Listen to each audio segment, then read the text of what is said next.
I know I'm invisible. I just noticed that. Hello.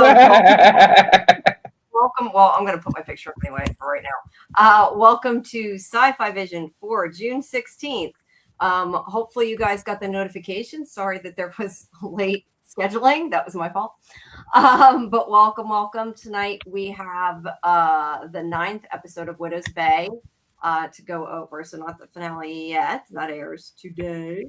And then we have the 2nd episode of Vampire Lestat, followed by the next 3 of Spider-Noir and the 4th episode, I believe, of Star City that you guys are going to do. But if you are joining us, thank you. And after this, we will have our Widow's Bay season finale watch party in Discord when we're done here. Other than that, all I can say is that I did talk to the showrunners from today, although I did not get as much time as I thought I was going to get. I at least got a couple questions. That will be up after episode 9, as well my interview with Pega, who of course plays Fatima. Jamie McGuire is still supposed to be on this week. I'm still waiting to hear back, and as soon as I do, I will let everybody else know. But please, why is somebody calling me? Please make sure you like the video, subscribe to Sci-Fi Vision, and hype it if you can. We appreciate it. I don't even know how to stop that. Somebody's calling me on Discord. I don't know how to make it stop. Just don't answer it. Like hit the red. No, it's ringing. It's loud. You guys must not be able to hear it. I can hear it. It's pretty loud. No, I can hear it. The whole world can hear it. Okay, well, the whole world can hear it. It's the man in yellow calling Jamie. Oh, it's a long day. I feel like it's been a long day. You guys know it. I kind of sort of fell asleep, which is why I didn't have the show set up. But I'm awake now. I'm here. All right. So let's start with Widow's Bay. Yes, it's the man in yellow calling. What did you guys think about the episode? Karen. I really enjoyed this episode. I know I told you guys just 10 minutes ago, I told you that I can't remember it. But I read a quick recap and I remembered how much I really liked this episode. And, I every week I feel like this show is funnier, or I'm appreciating the humor more in this show, I guess, with each week. And I just, I thought there was some good tension, and it's bringing us, it definitely felt like I thought it was a pretty good, penultimate episode, bringing us into the finale. I enjoyed it, even though maybe not a ton happened, but huge reveal happened, right? I liked it. Yeah, that's for sure. What about you, AJ? It was all right. I enjoyed it. I felt like not a lot happened. We just found out that Ruth is the living relative. Yes, we did. Yeah. Sorry, go ahead. Yeah, AJ, did you enjoy the way it was revealed? Sounds like you. Yeah, that was fun. I liked. I like anytime Rosemary's on the screen. Yeah. Our theories did not work out. But it was kind of even funnier, that it was Ruth, and they're like, well, how much time does she really have? And Patricia's like, what are you talking about? Yeah. Kimberly agrees. Kimberly says more Rosemary. Rosemary's the best part, I think. Yes. And I also like the way, Matthew Rhys is so great. We love him. AJ and I love him. I think Jamie likes him also, right?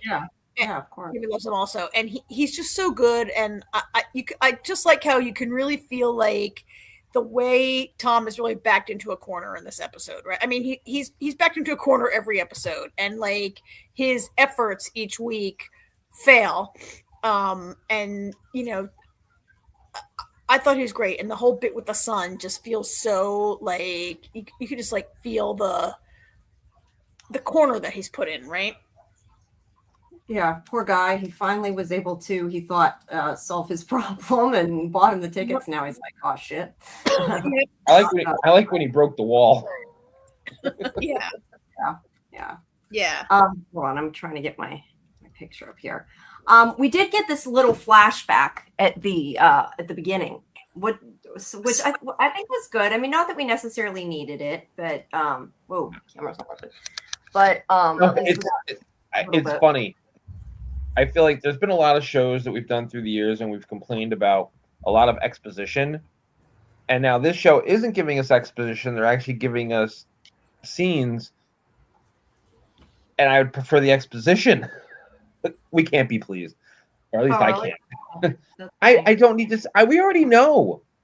We already knew a kid fell off the boat. The one with the missing finger. There's a painting of it. I mean, you already knew. We figured it out. They didn't tell us. I mean, you have to they realize didn't tell us. Not all the audience is smart like us. But the end of the one episode, they focus on the painting and the kid who fell off the boat. They do, but I feel like they have to explain it for other people. Just because and then Patricia explains it in the episode. Yeah, she does in the beginning of this episode. She recognizes the photo, the painting. I mean, I think, AJ, that you can't really, that they are, I'm kind of with Jamie that, like, you know, not every fan is going to just figure it out like this crowd has. And it's not, you know, I got to say, I kind of agree with Fletcher, which I don't always do. This ain't a mystery box show. It's a comedy horror. So the answers will be presented faster. Right. Yeah. And I think also this show is meant to, it's meant to emulate or to be an homage to like certain types of horror. And I think that idea of like really telegraphing the clue is a thing in a lot of movies, right? And they're maybe doing it for a stylistic or a writing reason, as much as to like telegraph it to the fans. I don't know. It didn't bother me that much. Yeah, it didn't bother me at all. I hadn't really thought much of it. Like, I see what you're saying, but at the same time, like I said, I mean, the people who watch this show are not generally. I mean, granted, there are a lot of people who watch the show, so I guess some of them are. But yeah, but even all you need is a brain to figure out. Look, painting. Oh, Patricia just told us. I know, but you also have to remember that there's a lot of people that are sitting there watching it while they're on their cell phone and everything else. And I'm not. That's not my problem. I know it's not. Saying that, you know, in general, I think the general audience, they want to explain it, and it wasn't like it was that long of an explanation. No. I mean, it was just a continuation of a completely wasted episode. I don't know. It was like 1 minute. I didn't think we needed that whole flashback episode that we got. I felt like they could have done it. I feel like they could have done it in a way and juxtaposed it with current time. Yeah, I like the flashback episode, but I don't know that we needed. I'd rather spend. My point is, I'd rather spend more time with the characters we have in the present because they're all fun. That's fair. They are fun. All right, so we have Tom, who does not. Whoops, that's not Tom. Tom, who does not want to sound the alarm, and Patricia's like, "You kind of have to. You don't want people to die." I kind of. He gets so upset though, and like I get he's upset, but as I've said multiple times at this point, like if people go on vacation, you know, sometimes you do get bad weather. You can't control that. And he's acting like it's his personal affront because there's bad weather going on. Like they're not going to blame the town because there was a tornado or whatever. Like, I don't think they're going to expect that he could control that. I mean, he thinks he can. But they may blame. I mean, so this is another one of these like mayor from Jaws moments, right? Like where in Jaws, the mayor doesn't want to like, you know, close the beaches. I think it's similar to that. And, you know, I mean, I think Tom's fear here is that, you know, I mean, you evacuate the tourists, and this is all new. They haven't really had a lot of tourists since Tom landed this article in the Times, right? But I think his fear is like you evacuate the tourists to shelters, and then it's not really that bad after all, right? Like, do you ever get like I've been evacuated off the Outer Banks for a hurricane, and then it never rains, right? And you like lost all that money and wasted your like whatever. Yeah. I've been evacuated from the Outer Banks 2 years in a row, actually, because of hurricanes. And, you know, I think he fears, like, you make them stay in these shelters, and then maybe it's not really that serious a storm. I don't know. The man's been in denial, like, the entire, like, season, right? Yeah. Yeah. Well, at least in the end, he did agree to do it, if nothing else. I mean. Someone send Tom to Fromville to replace Boyd as their leader. Oh, Fletcher. Yeah, maybe that would help. Either way, he does sound the alarm, even if it's not what he wants to do. But he starts getting mad, and he like rips down this painting. And that was funny when it fell on him. Like it's so heavy. Like he shouldn't have picked it up. It was like so slow-mo. It was stuck to the wall. Yeah. Yeah. He got it off. That's true. Yeah, when he got it off, like it left the whole I'm trying to get through that. Yeah, it was fast. A piece of wall on the painting. And then he's like holding it, and he's like kind of really, like. Yeah. Well, I know from talking to the production designer though that was really heavy. Like they made it heavy to make it more realistic as he did that. So it wasn't all pretend, but that was great. I loved it. And I think what made it even better was, of course, Rosemary. She's like, I'll help you, and tells that guy to stay there. And then after she's like, my Seneca, and then Dale's like, Rosemary. Like all they care about is Rosemary after that. When the whole thing was about Tom in the first place. That was great. And then the maintenance guy picks it up like it's not that heavy at all. Right. Well, to be fair, I mean, it would have been harder for Rosemary to pick it up, but okay. But Tom, it also couldn't. Oh, I didn't even think of that. Yeah, you're right. He should have been able to if that guy can. I didn't even think of that. Yeah. So yeah, they should, as they should. We all love Rosemary. We do love Rosemary. She's great. She's the best part of this episode, I think. So yeah, you're right, AJ. Now, Patricia points out the missing finger in the painting, and they know that they have to figure out who that was, because that means that the bloodline isn't gone, and therefore that's why the curse isn't lifted. That's what they think. I mean, for all we know, this could be completely wrong, right? Because we got another season, so like this may not even end up being what did the curse. But they've been told by Warren that have to get rid of the bloodline. So now they're like, we got to figure out who is the last of the bloodline, which is what Rosemary does with the genealogy while they're trying to get the town into lockdown and safe. We have this scene with Sheriff Bashir and his wife. Like he can't catch a break. He's been wanting to leave for a long time, tried to leave. Tom talked him into staying. I felt so bad for the guy. And now he's like, just let me leave. Because obviously Patricia told him that he doesn't want to have his wife to have the baby there, or it'll be stuck and they won't be able to leave later. So he's really trying everything he can to go. I think these people that run off, I think, are actually the ones that run the ferry. Either way, he ain't getting out of there. And let's see, he talks to Wick a little bit about it. But yeah, he cooks up all these different ideas, right? He's going to take this little boat and he's going to like make it over there. He's really desperate. Mm-hmm. Yeah, and he's like, that boat came on a boat. So I thought they were going to say like it was that little dinghy that they lost was the boat, but no, that wasn't the case. I mean, this might be the first time I've heard like Wick. I think Wick says we're 40 miles from the mainland. I didn't realize quite how far they were off the mainland. 40 miles is like far. Yes, they're not going to have a little rowboat get them there like that. It's not a rowboat. He had gas. He had extra gas. He was taking a power boat, some type of motorboat. And he was I'm just saying they can't even do that. Like they need something more substantial than that. Because like I said, as I say that, I'm envisioning the little dinghy that ain't going to work. But it's not. He wasn't taking it. No, I know. I said that's what I'm envisioning. All right. Well, so we have Dale here who is trying to round everybody up in the bunker, which I guess after we discussed this, we came up with the answer that there is more than one bunker. They mentioned, I guess, more than one. Yeah, there's more than one shelter, but there happens to be one in the basement of City Hall. Yeah. I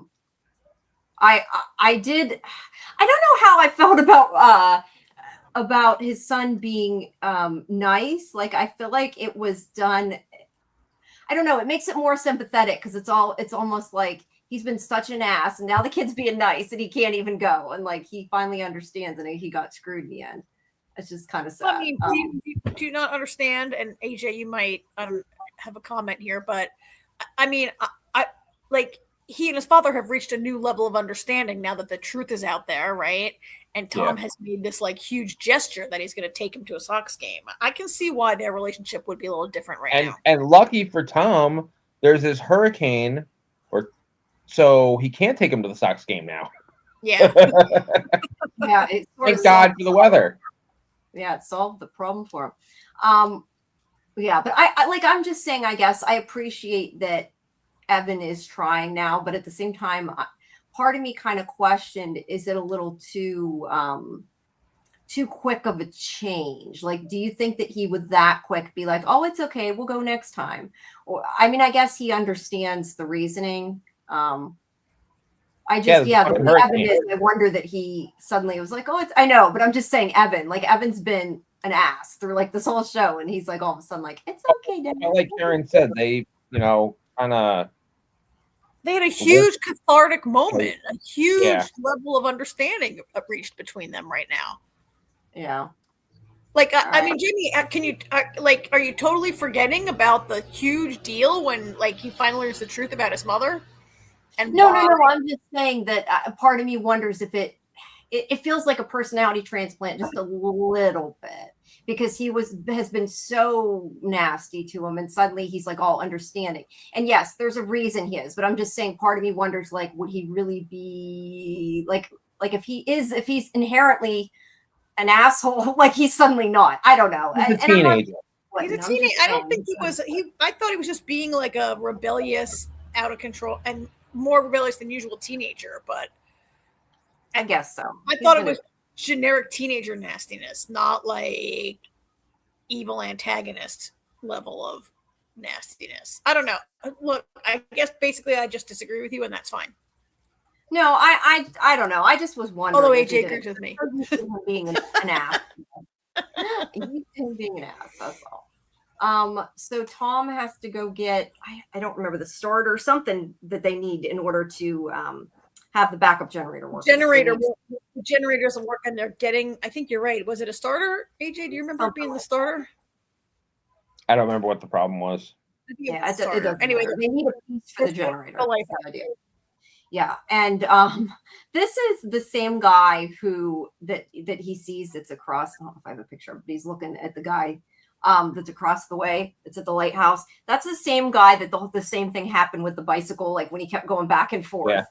So it's kind of like a continuity joke, which is awesome. Because the guy's like, I can't hear him, and he tells him on the radio, I need this. So of course the guy goes all the way over to the historical, or not historical building. You're right, it's like City Hall. It's not City Hall, but essentially, while he goes all the way over to the lighthouse. So they, it's kind of that joke. And then Wick picks up the journal, and this is when he goes to Rosemary and asks her to do the genealogy. So all of that is kind of behind the scenes. They had said something like she had probably already done a lot of it. So that's going on as they're dealing with I like when they're herding everybody into the shelters, and he's like, wow, I hear Martha's Vineyard's getting it really bad. Yeah, that was awesome. Crime. Yeah, no, Tom's great. So then Tom drives out, and he's driving in this storm that he probably shouldn't be driving in. But he does eventually get to the lighthouse, and he gets there. This is where he gets the note that he went back to town hall, and it's like, shit. So he went all the way there for nothing. And then when he's outside, we see there's like this huge twister. So the storm is getting worse. He has got to get out of there and get back to the shelter. And at some point during this, I don't remember where it was in the episode, but at some point during the episode, they say that Ruth is still at her house. Like she never came to, we're assuming at her house, she never came to the shelter. So he does say, oh, we'll take care of her or whatever. We'll figure it out. Which obviously is connected to later on in the episode, but he does intend to go get her. And we have the shaman mushroom guy who gets sucked up into the tornado. That was funny. Oh yeah, that was. It just went whoop. Yep. Yeah, the tornado scene was funny. I was waiting to see a cow. Oh yeah, that would have been great. I like at first wasn't sure who that was, but then he's like Wick. So you realize, that's why. That's who that is, that guy. But he was busy getting his socks or whatever he had to pick up. I don't know. He didn't listen to Tom. So yeah, everybody's in the shelter. We don't really get much of in the shelter right now. That will, move into probably what's coming in the finale, but everybody's just kind of there.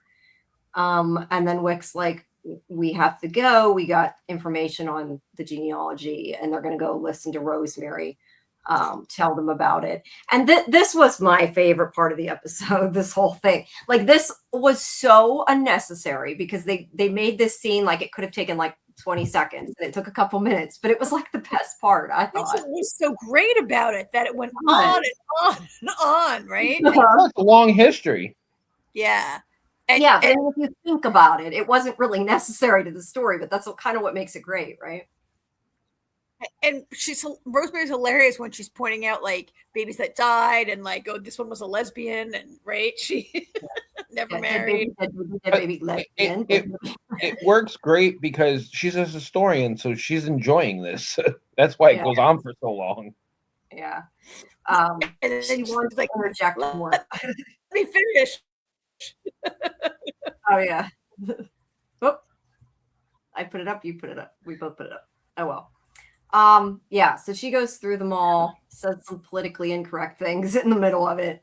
And they get like annoyed because she's taking so long. And I think that kind of makes her take longer, right? She's like more annoyed. She tries to tell them stories about him because I know this one part she's like a murder mystery, and she's like, the husband did it.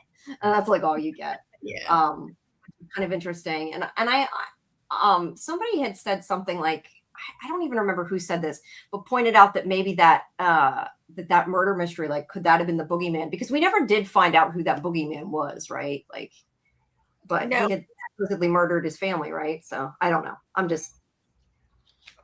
Don't know that it's important, but they eventually do get to the end of the dead babies. Because she even said something like, that's how, like, what'd she say? Family who swims together drowns together. That's how they got the inaugural swim. And Tom's like, no, they didn't. So she's making up shit. But she does eventually, after telling us all the information we don't know, get to I forget what she calls her. She's Widow's Bay, Miss Widow's Bay, whatever. 19 whatever. Yeah.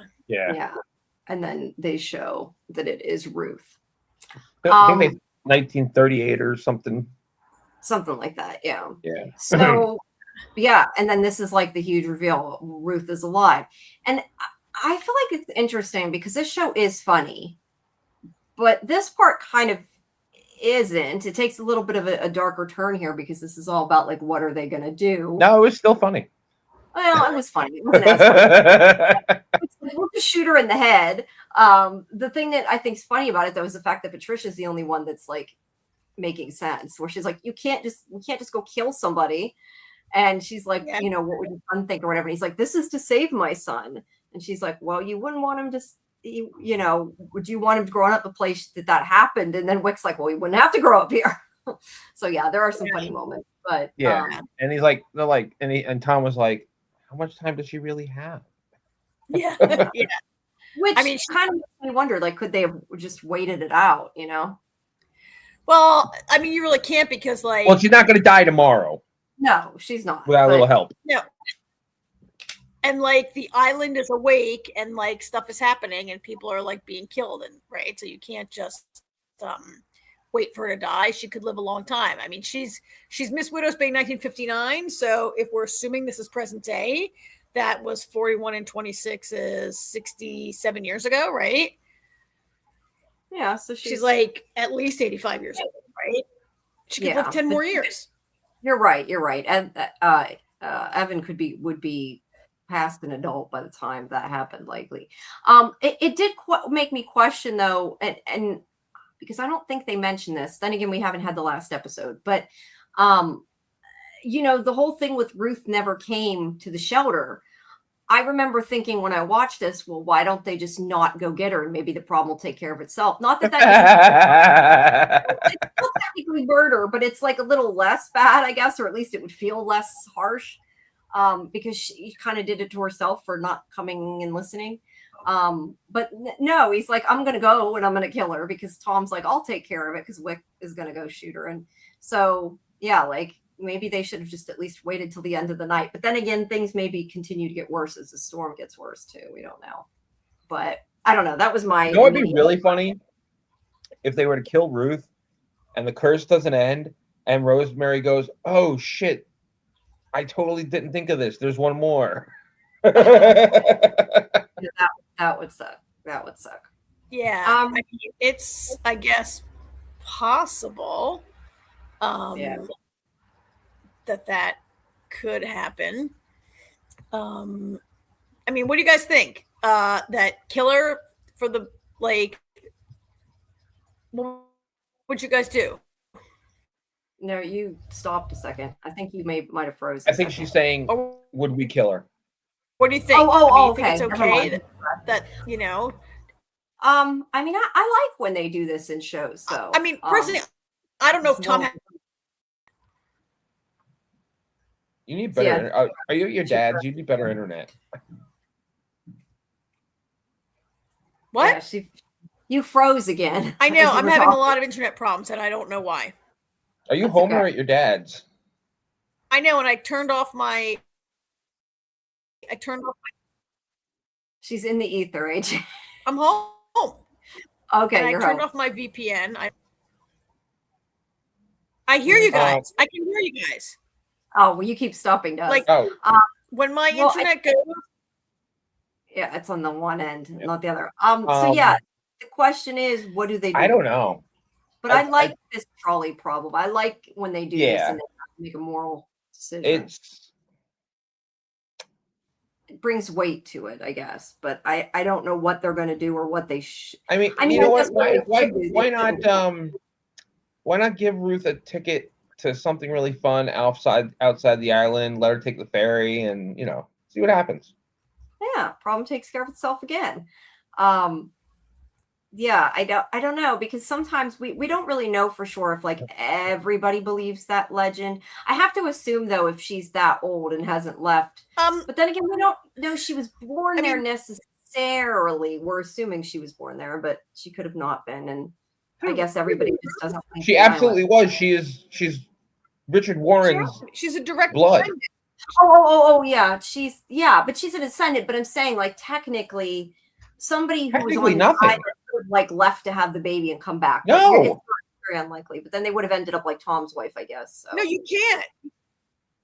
Yeah, they can't leave the island. No, like nobody in her bloodline can leave the island. There's if they had, they would have ended up like I said, they would have ended up like Tom's wife if they had, and we hear about it. So okay, so she's never left some other way. Different things happen to different people when they leave the island. Not everyone ends up like some people like die. I mean, so the idea that which one of you suggested that Ruth's not really the final descendant, that Rosemary may be incorrect? Oh, I was joking. I'm not so sure. I thought like Patricia protested so much that she was like, it doesn't matter who it is. We don't need to find out. Doesn't matter who the descendant is. I was like, oh, could Patricia be a descendant? I think the reason Patricia protested because she knew what they were planning after they found out. She was the person that. Okay, that's fair, but. I know there's theories going around because of the whole and I don't know that it's relevant or not, but the whole what was it, second mother, secret mother, whatever it was, that comment that was in Evan's mother's letter. I forget exactly what it is, I'm like blanking, but secret mother. I think it said like you have a mother and you have a secret mother or something like that. So yeah, I don't think it's that it's the end of it either. But I mean, we only have one episode, so I guess it could be Ruth. But I don't know. I mean, what do you guys think? Well, Ruth is definitely. I would think Ruth is definitely one of them. It's not to say there can't be more, and Rosemary is unaware of another one. Yeah. Yeah, definitely. But do you think? But as they're far gonna- as Ruth goes, I honestly, I think what I would do is go to Ruth's house, lay it all out for her, and be like, so what do you think? Do you want to help us save the town? Yeah, because I mean, Wick, whenever Patricia said something like, "You're old, what if it was you?" which was a great line, but she's like, "What if it was you?" He basically was like, "Yeah, I would eat a bullet and be done." So, yeah, that's a good point. Like, maybe if they said to her, "This is what's going on, you can save the town," but would she believe it? That's why I said, I mean, these people must all believe the curse if nobody leaves, right? Like, if you've lived 85 or whatever years on the island and never left, it has to be because you believe it. Probably the Well, people Ruth that died are the ones also who didn't believe it. Ruth is also very senile, so who knows Yeah. what she might think or believe.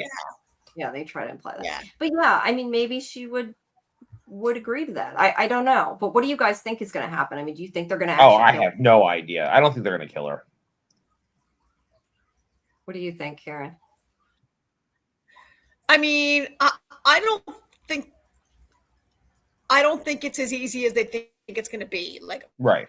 are they going to kill her? I think if they killed her, then they would immediately find out that she wasn't the final descendant, right? I don't, and as I said, I don't think Tom has it in him to kill her. No, I So don't think Wick does either. Yeah, that's but why it just seems too easy. Like, kill her and the curse is over. It just seems like too. It does. But I find it interesting though that You Tom's don't think like, Wick I'm going to be the one to do it. And I'm sorry, Karen, I don't realize I'm talking over you because you stop and I can't hear you talking. And then you come back and I'm like, oops, sorry, I didn't know you were still talking. But that yeah, Tom would be the one to be like, I'm the mayor. Sorry, I'm going to leave and come back. No, I'm sorry. I just feel bad because I'm like, I didn't know she was still going. Yeah. But now I lost my train of thought. Yes, I don't think it's going to be that easy that we can just be done that quick. I think there's going to be more to it. And we do have a season 2. But I guess the question is, do you think that season 2 is going to be still about like this curse, or is it going to be like, could it be more about like the rest of the folklore? I mean, it would be interesting, I think, if they could change the dynamic of the show. If the curse ends next episode, the show can continue in other ways, like, and it could, change the dynamic of it, and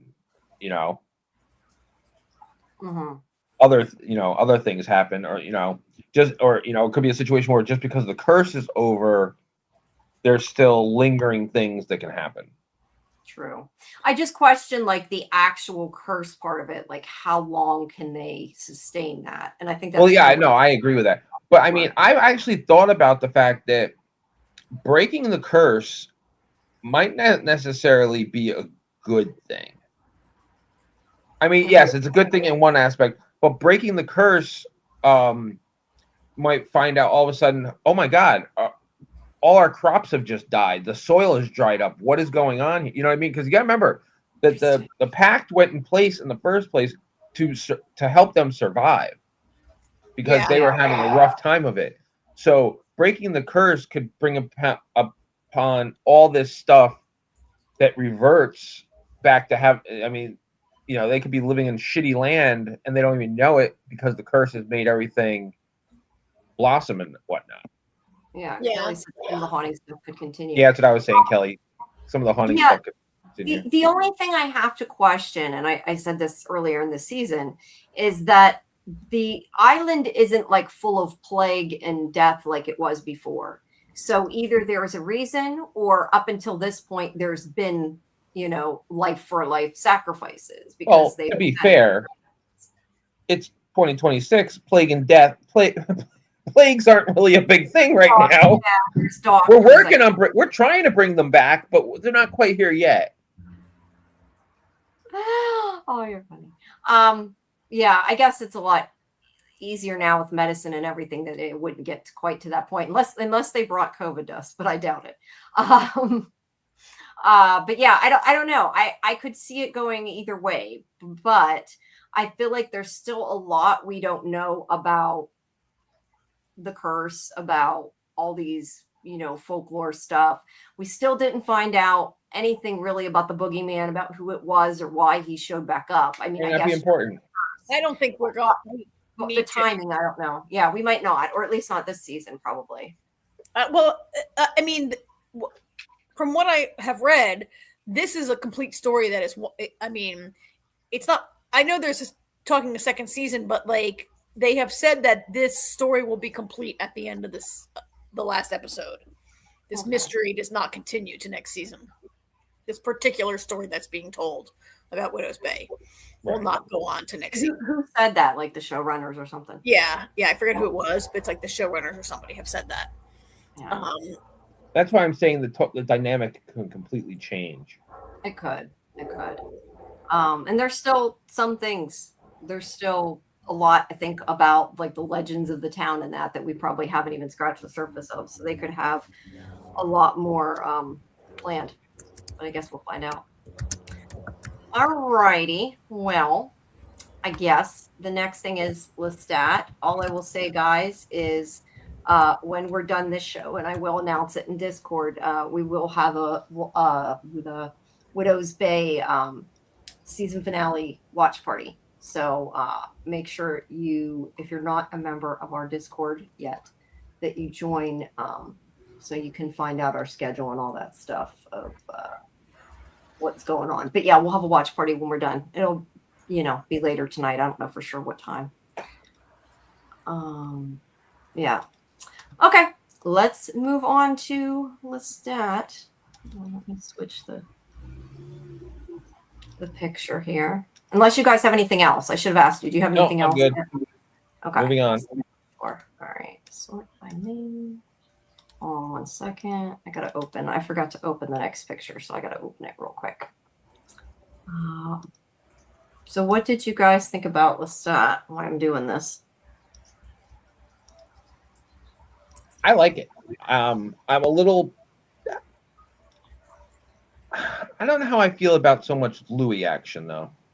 Like Louis around too much. I understand why they're doing it on the show. They're paying him, so they might as well put him in it. But he's already got more screen time than he did in the book. Yeah. Like present day. He's going to be in flashbacks, but present day, they're finding ways to put him in there. Karen, I want to know, how do you feel about Raglan James being around so much? Yeah, that's kind of a lot, right? And I don't know why that happened. I don't know if he was written in a lot when they thought the Talamasca series might succeed, right? I mean, of course, Raglan wasn't the main. I mean, he's in the Talamasca series, but he's not the main character of it. But like Raglan James, doesn't get a lot of play until the next book, right? Yeah, because the next book is no, not the next book. 2 books down. 2 books, because next is Queen of the Damned, and then Tale of the Body Thief. He doesn't get a lot of play really in the books until the 4th novel, and he's already had so much in season 1 of Lestat, then the Talamasca, and now season 2. I don't know, if he was built into this as part of their effort to build out the Talamasca, and now that's been canceled, right? But there's a lot of continuity maybe across them. Sorry. What?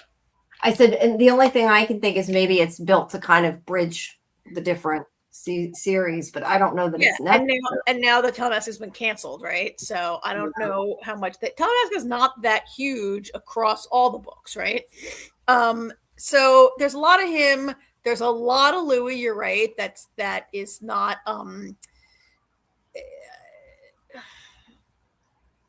really part of this. Like if you're a book reader, that's. Yeah, he's already had more play in the first 2 episodes than he gets in the entire novel, and in the next novel, really. And it's a little distracting from I mean, it played okay for me because I think a lot of this episode is about showing, a lot of this whole season probably is about showing how really damaged Lestat is, and he was damaged as a human before he even became immortal, and now he's even more damaged, and he's just I mean, in some ways, he's just a giant brat and a big baby, but he's also a seriously fucked up person. And the Louis stuff is like playing that, but they're also like they're working a Louis story here, also, right?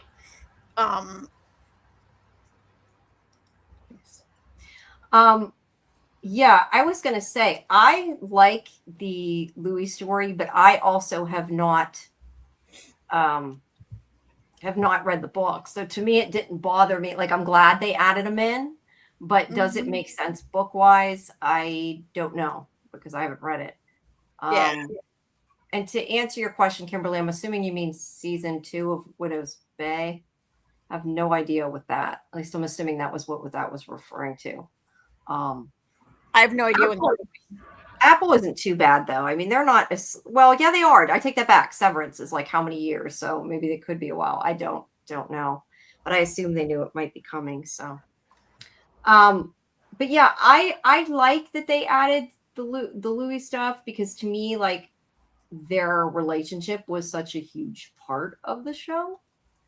So like it makes sense to me to for it to be there, but does it really make sense in the book? Yeah, I don't know because I haven't read it, but I liked it at any rate. And thought it was and like that they're trying to find a way to do it. And I guess probably I mean I could be wrong, but I feel like maybe that's for like the TV fans because I feel like a lot of people that are watching the TV show that haven't read the book, like me, like I'm sure a lot of them came in and they're like, well, I like Louis, you know, he needs to be a part of this.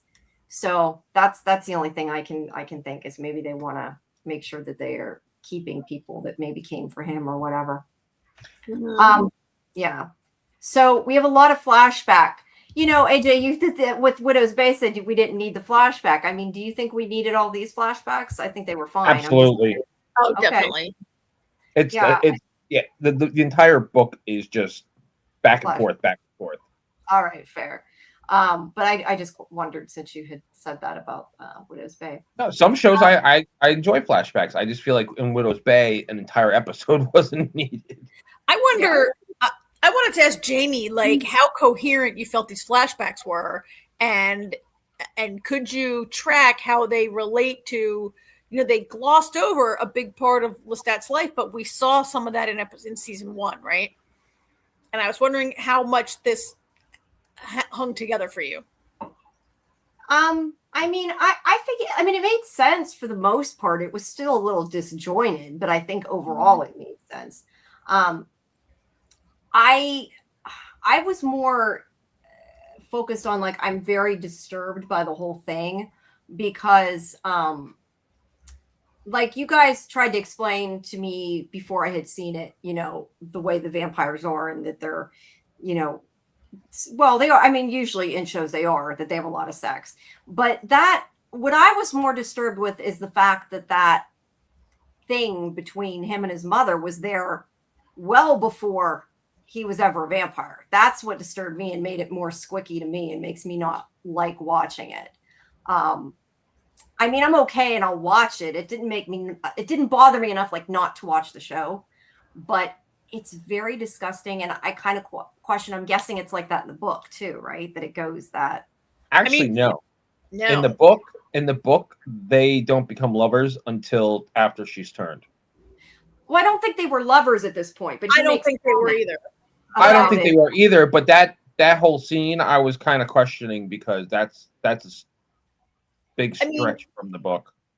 It does in these flashbacks appear that she kind of groomed him.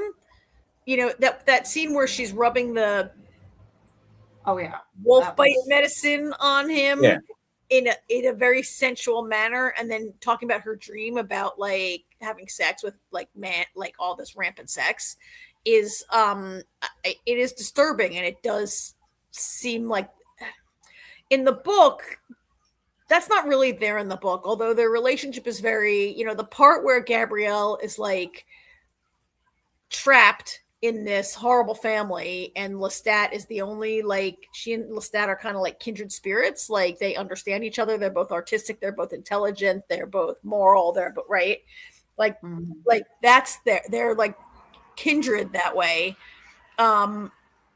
But in the book, you get a better understanding of like how becoming a vampire was so freeing for Gabrielle, and that she's Gabriella in the show. She was Gabrielle in the book, right?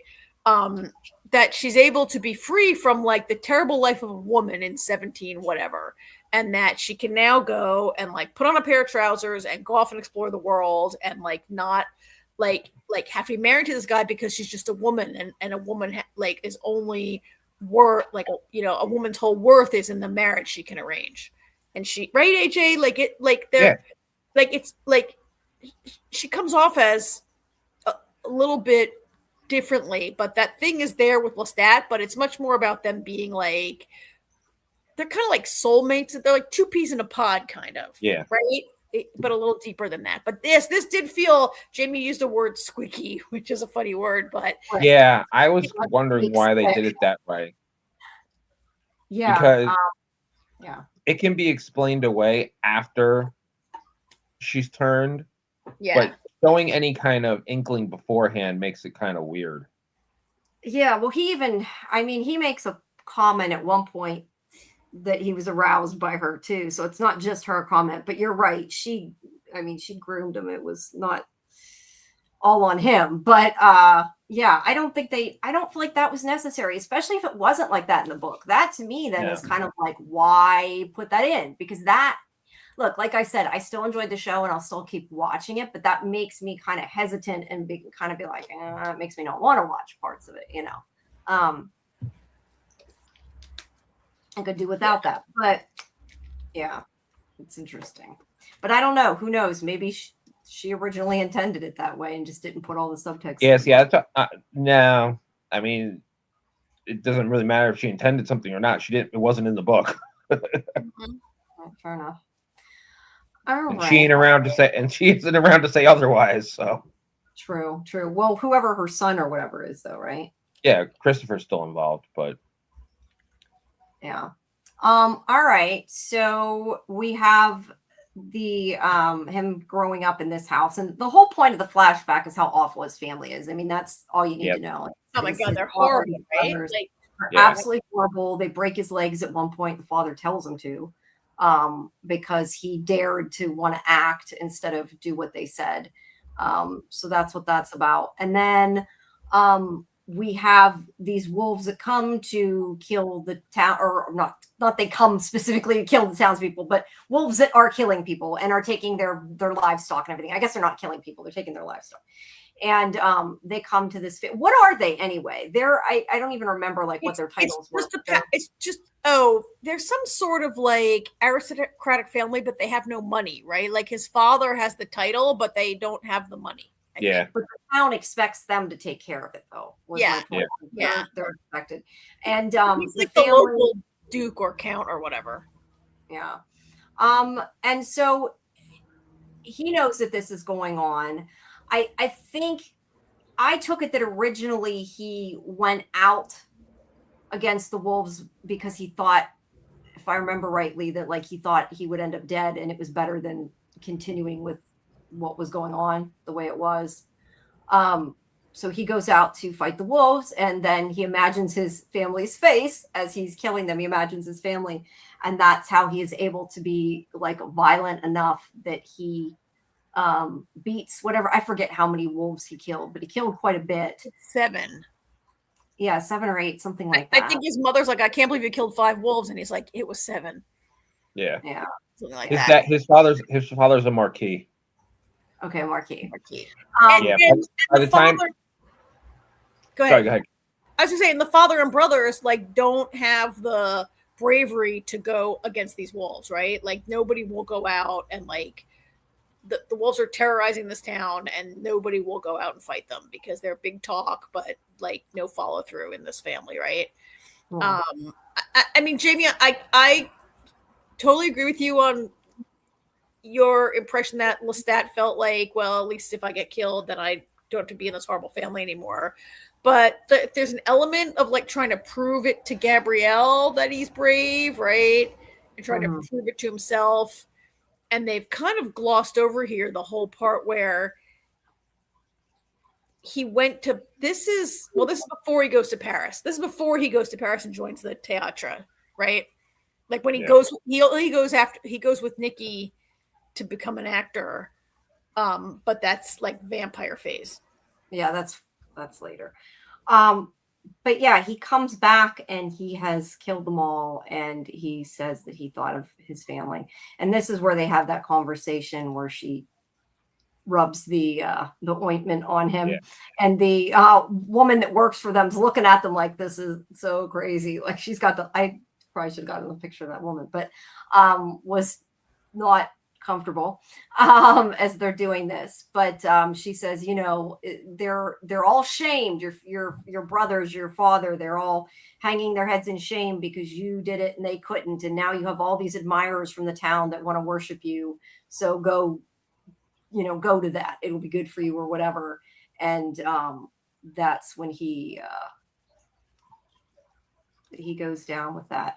I'm trying to remember. I totally forgot. Did they say how he got bit though? Or am I just blanking for some reason? Because I know that he went down to see him, but they didn't actually say what happened, right? I assumed he went down. We haven't gotten to that flashback yet. The flashbacks, and that's the thing too, because the flashbacks are gonna be all over the place. Yeah. Like he jumps forward and back and around, and yeah. All right. So then we get a lot on the tour bus here. This was great. Band guys. I don't remember any of their names. I'm just going to say the band guys. And they're all freaking out because they all know now he is a vampire. Surprisingly, the lady that's his assistant, I thought that she was supposed to be a vampire and that's why she was taking care of it, but apparently not. At least I don't think she is. But yeah, they're all freaking out. Like, what do we do now? Is he going to kill us? Most of them are kind of nonchalant about it. It's more this guy here on the right who's like, no, he's going to kill us. We need to stop. We need to go to the cops or whatever. He's spiraling, and they're just kind of like, oh, but we're a famous band now. This is cool. And they don't care, which I think is hilarious.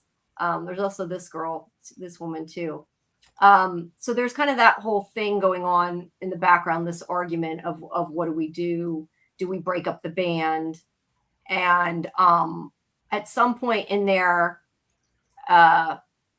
he makes a comment that there's another vampire, and they realize it's that woman, but she isn't going by Gabrielle here. She's going, I forget what name. Sophia. She's going by Sophia. Okay, I guess I should remember that. Going by Sophia, because I guess they don't. I don't, and you'll have to explain it to me because I'm not sure if that's partially because of the thing of like they have to have a different identity because they never age when they, keep meeting up, or if that was all this thing of like we're meeting up in secret and people don't know you're my mother and that's why I'm sleeping with you type of thing. I'm not entirely sure. Yes. Okay, that's what I wanted to know. So it's more of like a clandestine meeting, not clandestine, but that's the wrong word for that. But yeah, you know what I mean. All right, so yeah, she's pretending to be somebody else. There's this part here with Daniel where they're talking about the kind of blood they take, and it's just meant to be more like a sarcasm joke thing, I guess. Well, it's also, I don't know if you catch it, but Daniel's being kind of flirty, and the whole time after when the band calls for a band only meeting and everybody goes outside, he's just watching them the whole time. You can see a little bit of jealousy. Yeah, well, he doesn't know yet it's his mother. Quite yet. So?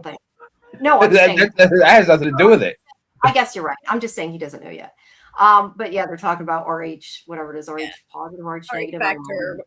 Do you like A or B? I mean, for me, the conversation with the band was a highlight of the episode. It was really pretty funny. This whole thing, like, wait, you're a real vampire? Do you kill people? Are you going to kill us? And my favorite part is when TC goes, wait, are all your songs about this guy Lewis and his black licorice about sucking his dick?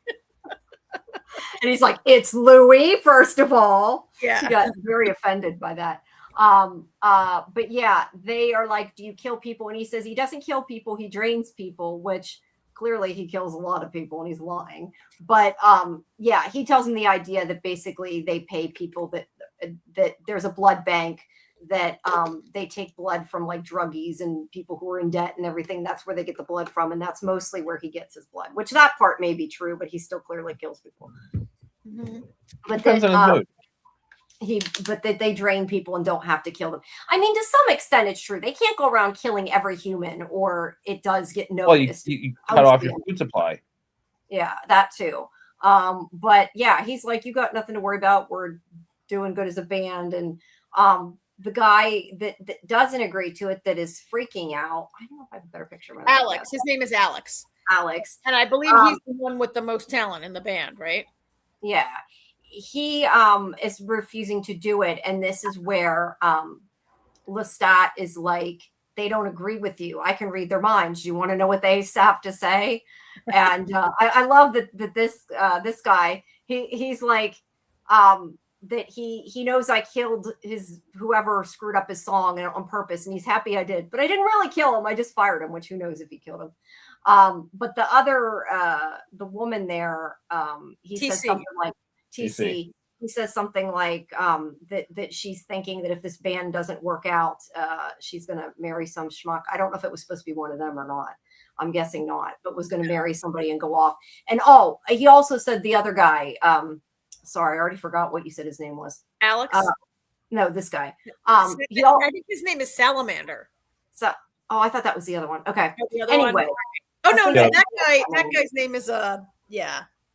Anyway, he also said that this guy, what he was thinking is something like, we had 1,500 followers before we started working with him, and like now we're getting all these people following us. So he's like okay with it, and he'll just ignore the fact that he's a vampire because now they're becoming popular, which I think is hilarious, which actually kind of makes sense, because that's how it's portraying kind of what's important and that kind of thing. So yeah, so I like this scene. But Alex does decide to leave, and Lestat threatens him telepathically, and also says something like, when the girl was saying about one of them had no talent, that she didn't mean you, she meant the other guy, I guess. Mm-hmm. And trying to get him to not leave, but he does also threaten him. I'm assuming this guy's probably never going to come back, but I don't know. So that's the end of that part.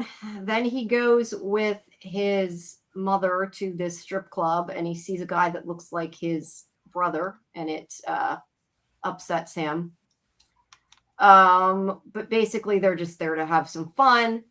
And then he has to go to the meeting with the lawyers. Well, not the lawyer. It's his, I guess not his lawyer. It's his person, whatever, his assistant, his manager. That is about them paying for the hotel they destroyed in the last episode where they killed all those people. There's been damages they have to take care of. And she tells him that the person who owned the hotel, that they're a fan. So he just needs to give them a fan experience. And you find out that it's actually Louis. Whoop, there's Lestat. He looks like he's like, I guess, probably has a hangover then. But finds out that the one who owned the hotel was Louis.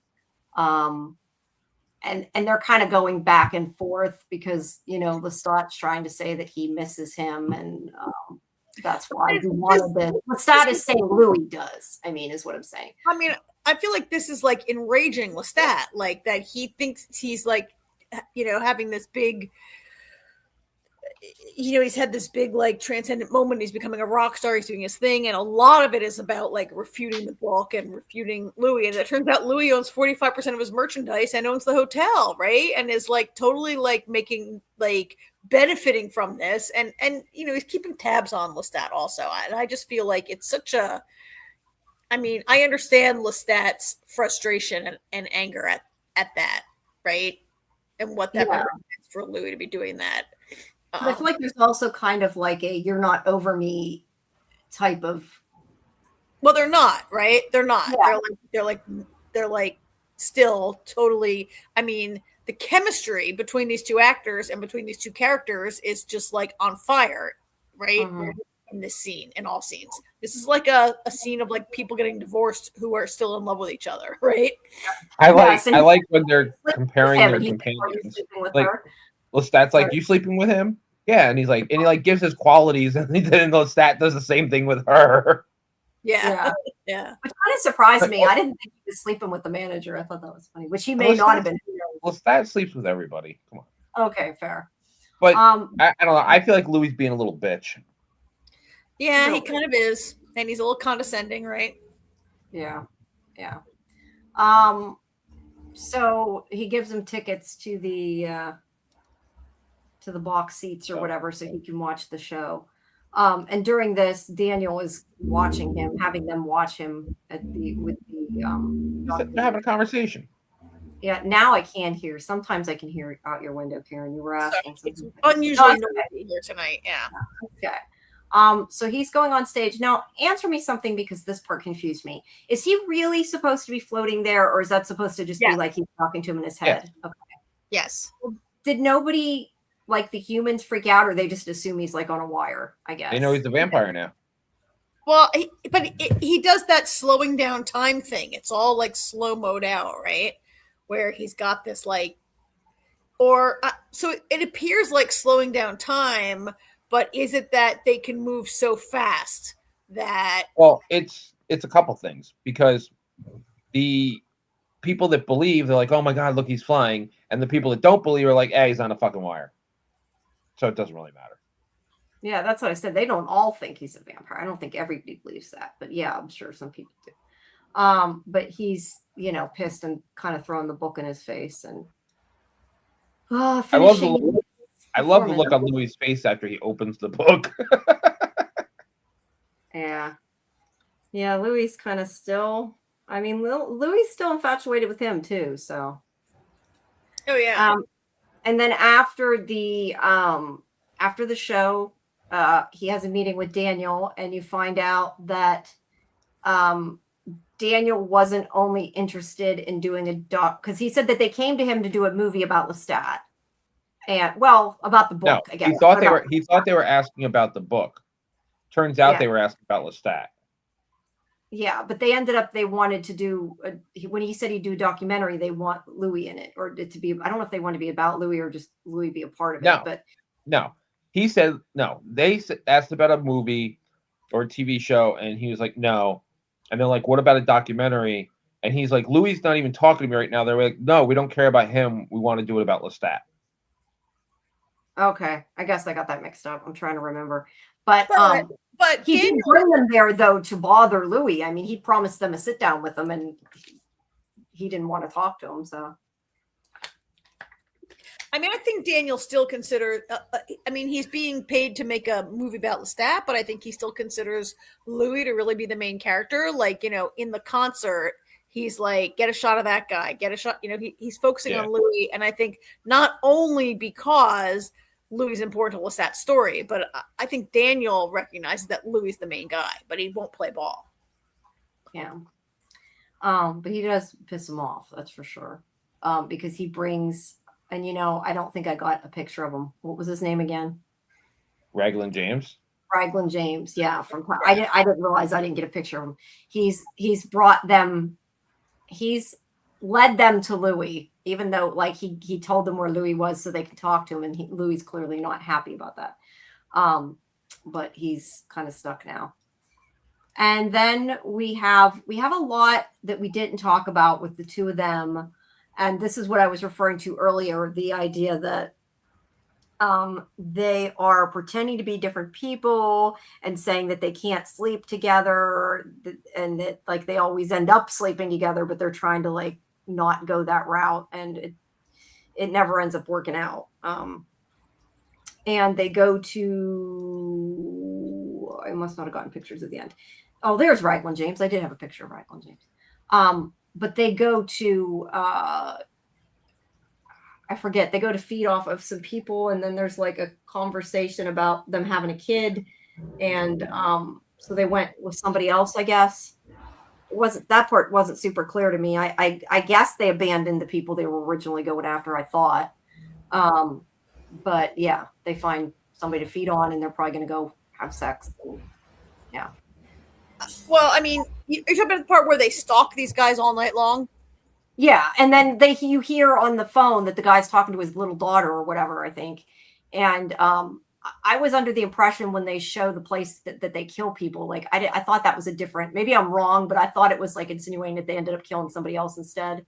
But I wasn't 100% sure on that because I didn't pay attention to what the guy looked like, to be honest. So I don't know. I mean, AJ, do you have anything on that?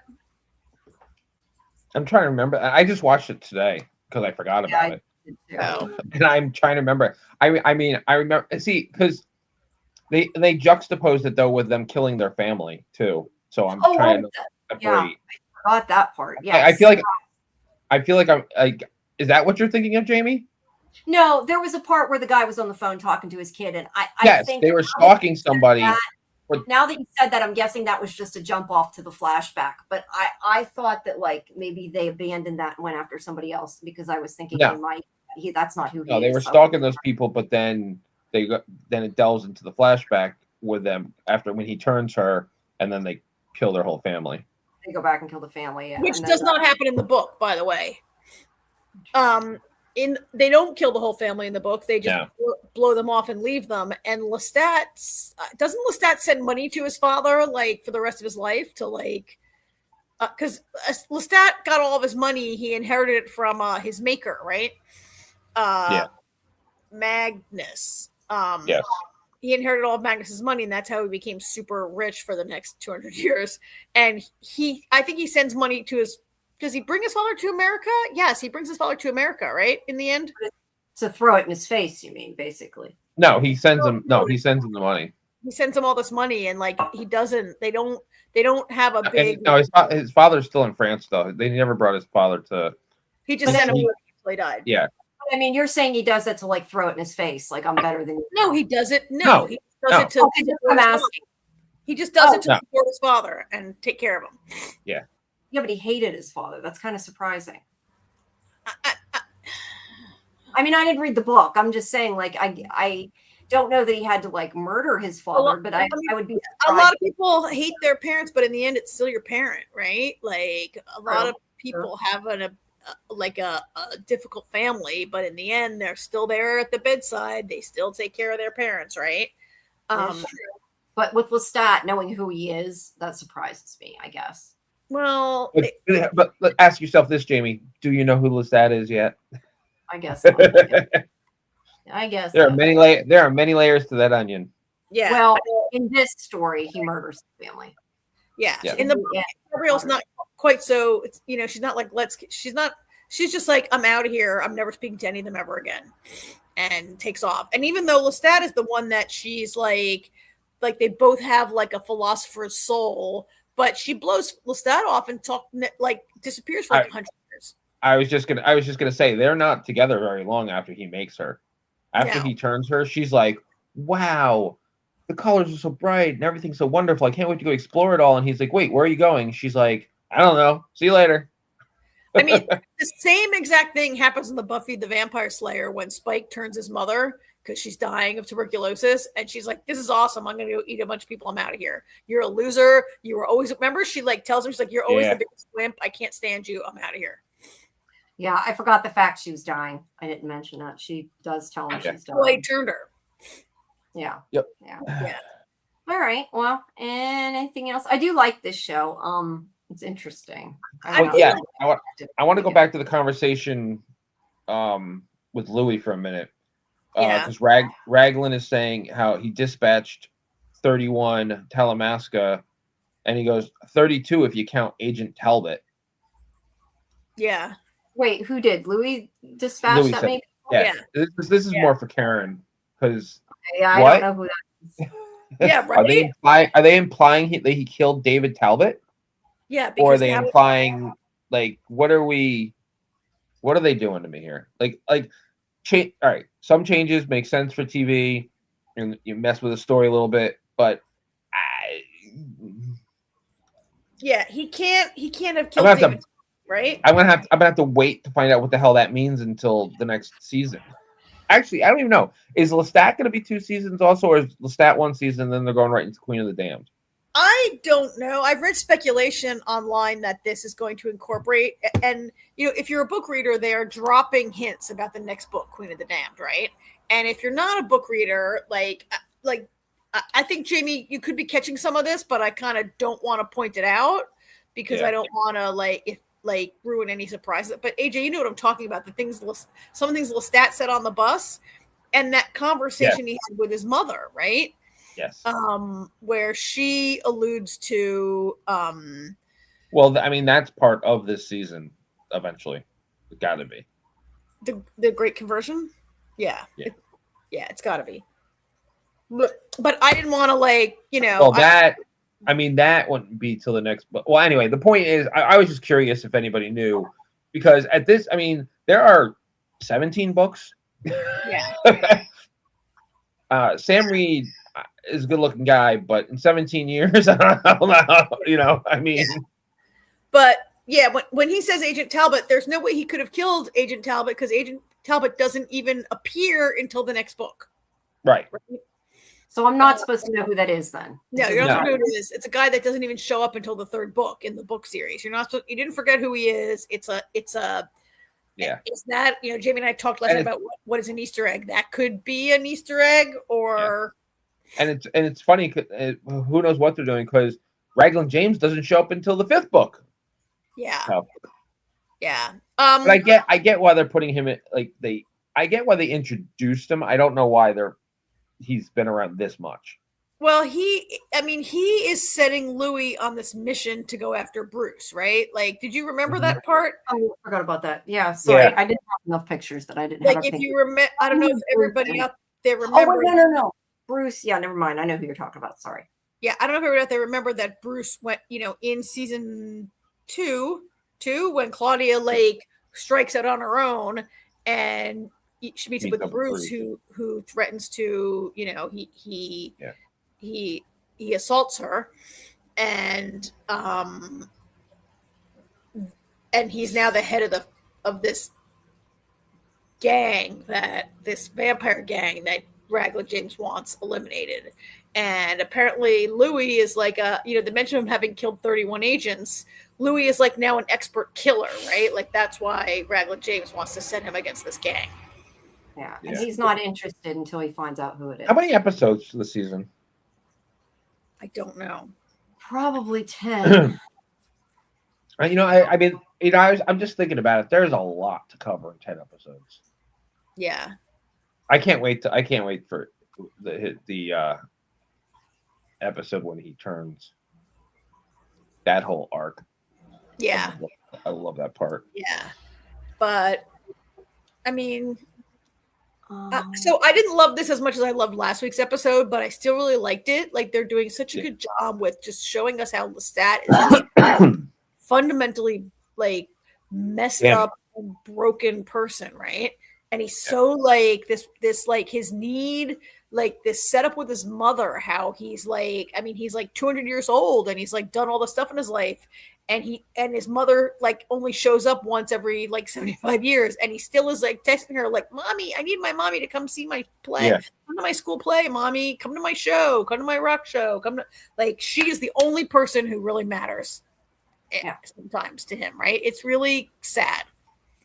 It is, because she even when she was a human mother, I don't feel like she ever really showed any love to him.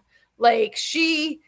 I think it was just she didn't show disdain to him like the other ones did. Yeah, his father and brothers did. But when the father's telling the brothers to beat him up, she doesn't intervene. She goes right back to reading her book. She really didn't have a choice, because he would have probably told him to beat her up too. No, but she's very distant. I feel like a big part of this dysfunction is how much he seeks her approval, and she does approve of the way he thinks and acts and his intellect and but she doesn't really show any love for him. I feel right? This is the classic child always seeking their parents' love and can't get it. True. Just to answer your question, because I found out the answer while you guys were talking, there are 7 episodes. Oh, that's all. Oh yeah, there's gonna be. Oh yeah, there's AMC. There's gonna be 2 seasons of Lestat. Yeah, they're gonna have to recap. They're gonna have to recast in season 10. This is gonna go. This is gonna be long. How long do you think they're gonna have a Lestat? What did you say? There's gonna be multiple seasons. You think? Well, you know how Interview with the Vampire was 2 seasons, and that's really one book. Is the Vampire Lestat didn't have to be 2 seasons to cover the? There's no way they could do the whole book in 7 episodes.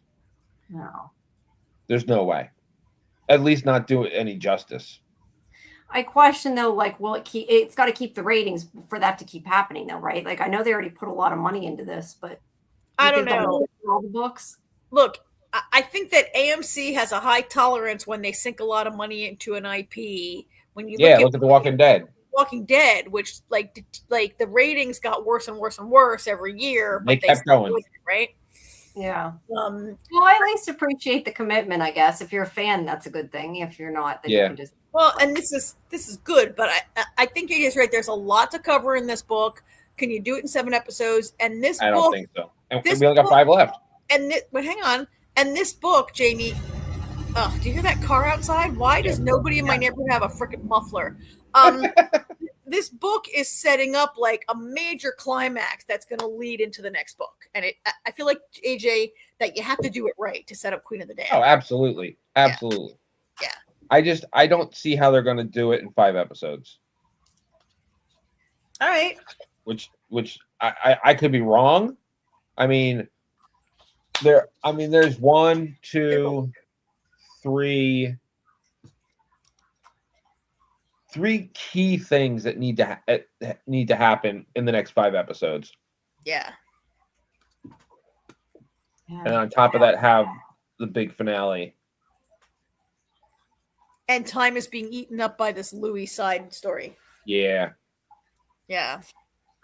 I still get the putting Louis in though, because I feel like there's some people that like are gonna want more of him because they watch. And I understand what you're saying, and I get why they're doing it, but it just, I feel like Jacob Anderson is fantastic in that role, and like the first 2, it was his story, and now it's, I mean, you just can't do it like a book. You can set it aside, like, and you can set a character aside and have them come out in the next book. And book readers, reading a book is a different experience than TV. And I get why they're doing it. I just wonder. I get it too. I just wonder what they're doing. Yeah. Oh yeah, I'm curious to see how they're gonna Yep. play this out. But yeah, I feel like I mean, I guess it can be done in 7 episodes, the whole book, but I guess we'll see.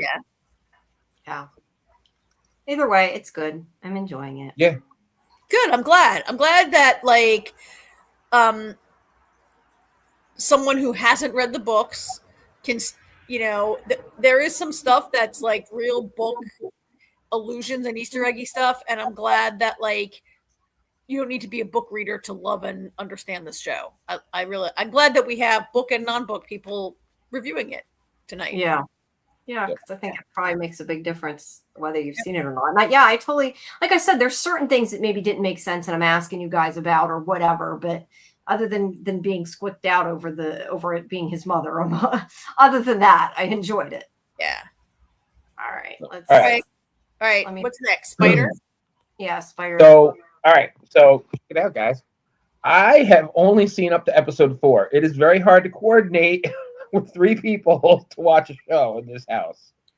3 people? You watching it with both the boys? Both the boys.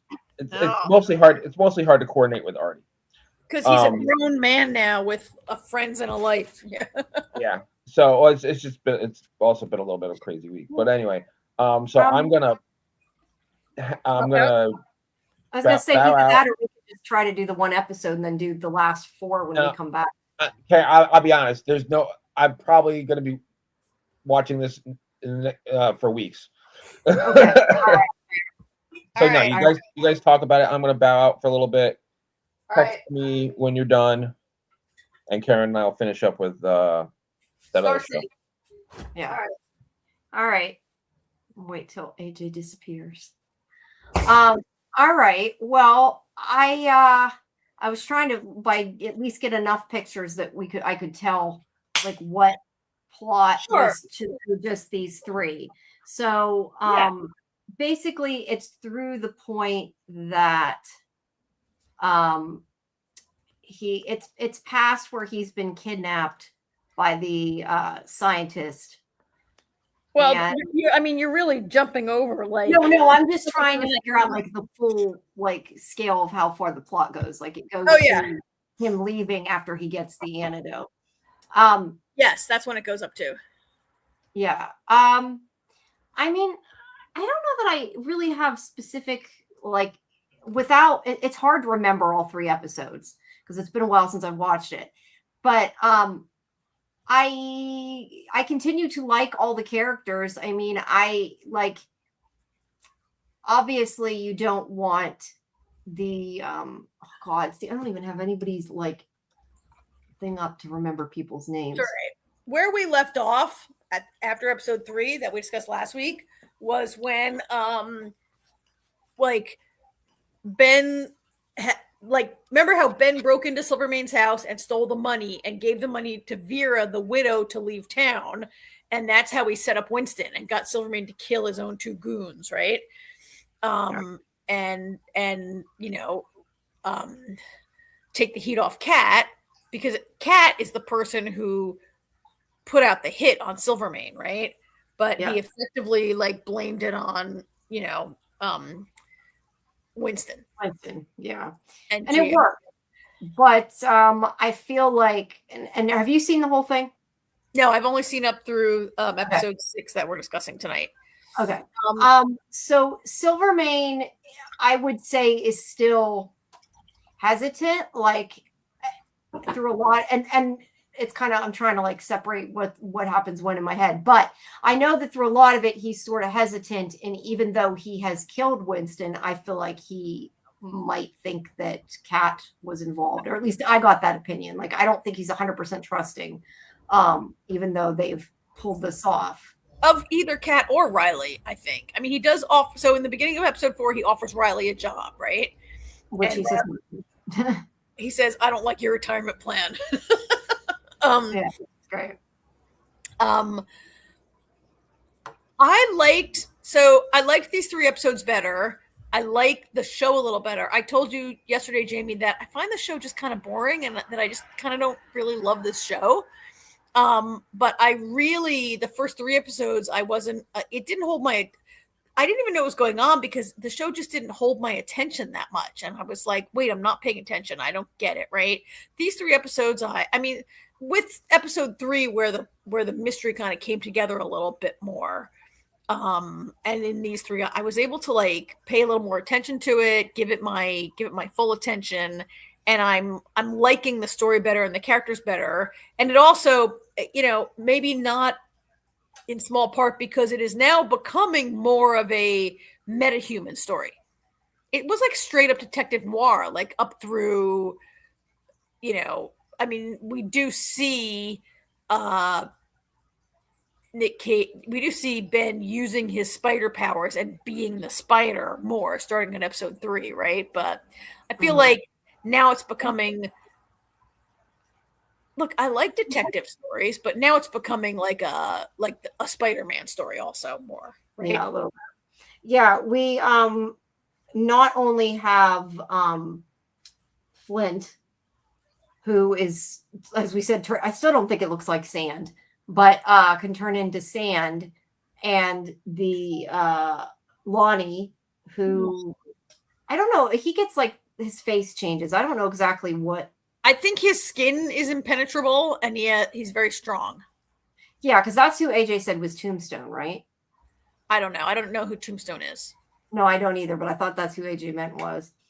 Unless he meant Flynn. I don't know. But anyway, so a lot of it is about them working for Silvermane, because you do find out that Flint went back to Silvermane. Yeah. And obviously Kat wants to save him. As much as she's kind of falling for Riley, she's still in love with Flint. And not that I wanted her to betray Riley. I don't want to say that because I didn't. But I kind of liked that, as much as she like is falling for him, that it wasn't like to the point that she's deeply in love with him and like drops Flint, because that's where I thought they were going. And I'm glad they didn't, because I felt like that was unbelievable, because she was clearly in love with this guy. Like, she may like Riley and she may be attracted to him, but for her to suddenly not be in love with the other guy was unbelievable to me. So I appreciated that, as much as she's starting to like Riley, she never really quit loving Flint. Yeah. I mean, Flint seems to be in a point where he's like, you know, he believes, I think, that he doesn't believe that Kat could love him, right? He's got this, and maybe he also believes he might hurt Kat. Like, it's not, if it's not working, it's on Flint that it's not working, right? Yeah. Yeah. Hey Susie, we'll see you in a bit. Thanks. Yeah, we are gonna have the watch party. We're just not quite there yet, but thank you for dropping by. But yeah, don't you think it's like, if it's not working between them because it's on Flint? Like she was like, run away with me, and he's like, yeah, and then he's like, oh no, I'm turning into sand. I'm very angry now. It's never gonna work. Bye. Yeah, I do think he was afraid he was gonna hurt her. But we have this conversation though that I think we have to talk. Okay, because she does get closer to Riley. And she tells him everything that happened, how Silvermane killed her first fiance. And so that is part of why she was hesitant about Flint, but that she fell in love with Flint. And she basically explains, the reason why I wanted to kill Silvermane is because I wanted to run away with Flint. And Flint sees them together and thinks that she's with Riley, I guess, which it does seem like she slept with him, but regardless of that, yeah, he thinks that she doesn't love him and that she couldn't love him. You're right with what you said. And he gets very jealous, but he still does not tell Silvermane what she did because he still loves her and he's still protecting her. And in turn has to protect Riley. But yeah, there's kind of that whole, I guess you could call it a triangle, going on. And she's really still in love with Flint. Yeah, I mean, she did not have him back to her apartment. And this scene that you're showing here happens before that. Yeah, no, I know. I'm just saying in general, I think that she was supposed to have probably slept with him, but it was hard to tell. I don't think so. That she slept at this point? No. I thought she did later on, but it's not clear, and I don't think it matters. I just was... No, but at this point, no way. No, at this point, no, at this point she did. I didn't mean that. I meant later on. Okay. The other part of the story that we have is with the mayor? Mayor, yeah. Mayor. Okay, I couldn't remember what political... Well, the chief of police, the mayor was having dinner, I think, with the chief of police in this particular shot. But it's about the mayor, really, right? Yeah, basically, Silvermane paid for his campaign. And now he doesn't want to do with... The mayor wants... I was a little confused. Sorry, go ahead. I'll let you talk. I think the mayor is supporting prohibition, and Silvermane makes all of his money off like liquor, right? And he doesn't want to.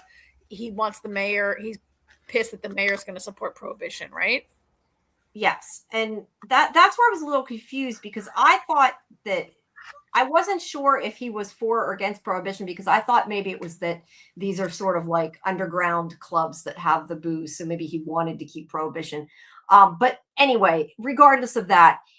He paid for his campaign and the mayor will not do his bidding. So he's getting pissed and threatening him and he's going to put somebody else in office. And if he doesn't watch it, he's going to kill him. I think somebody kill him. I think he makes a lot of money off his nightclub and he's afraid that prohibition will kill his nightclub. I think if it was like, it probably was hard to foresee how much money there was going to be made off illegal liquor when it went through. Right. But I think it's anyway. Yeah, he's like basically threatening the mayor, right? And he calls in his metahuman to emphasize the threat, right?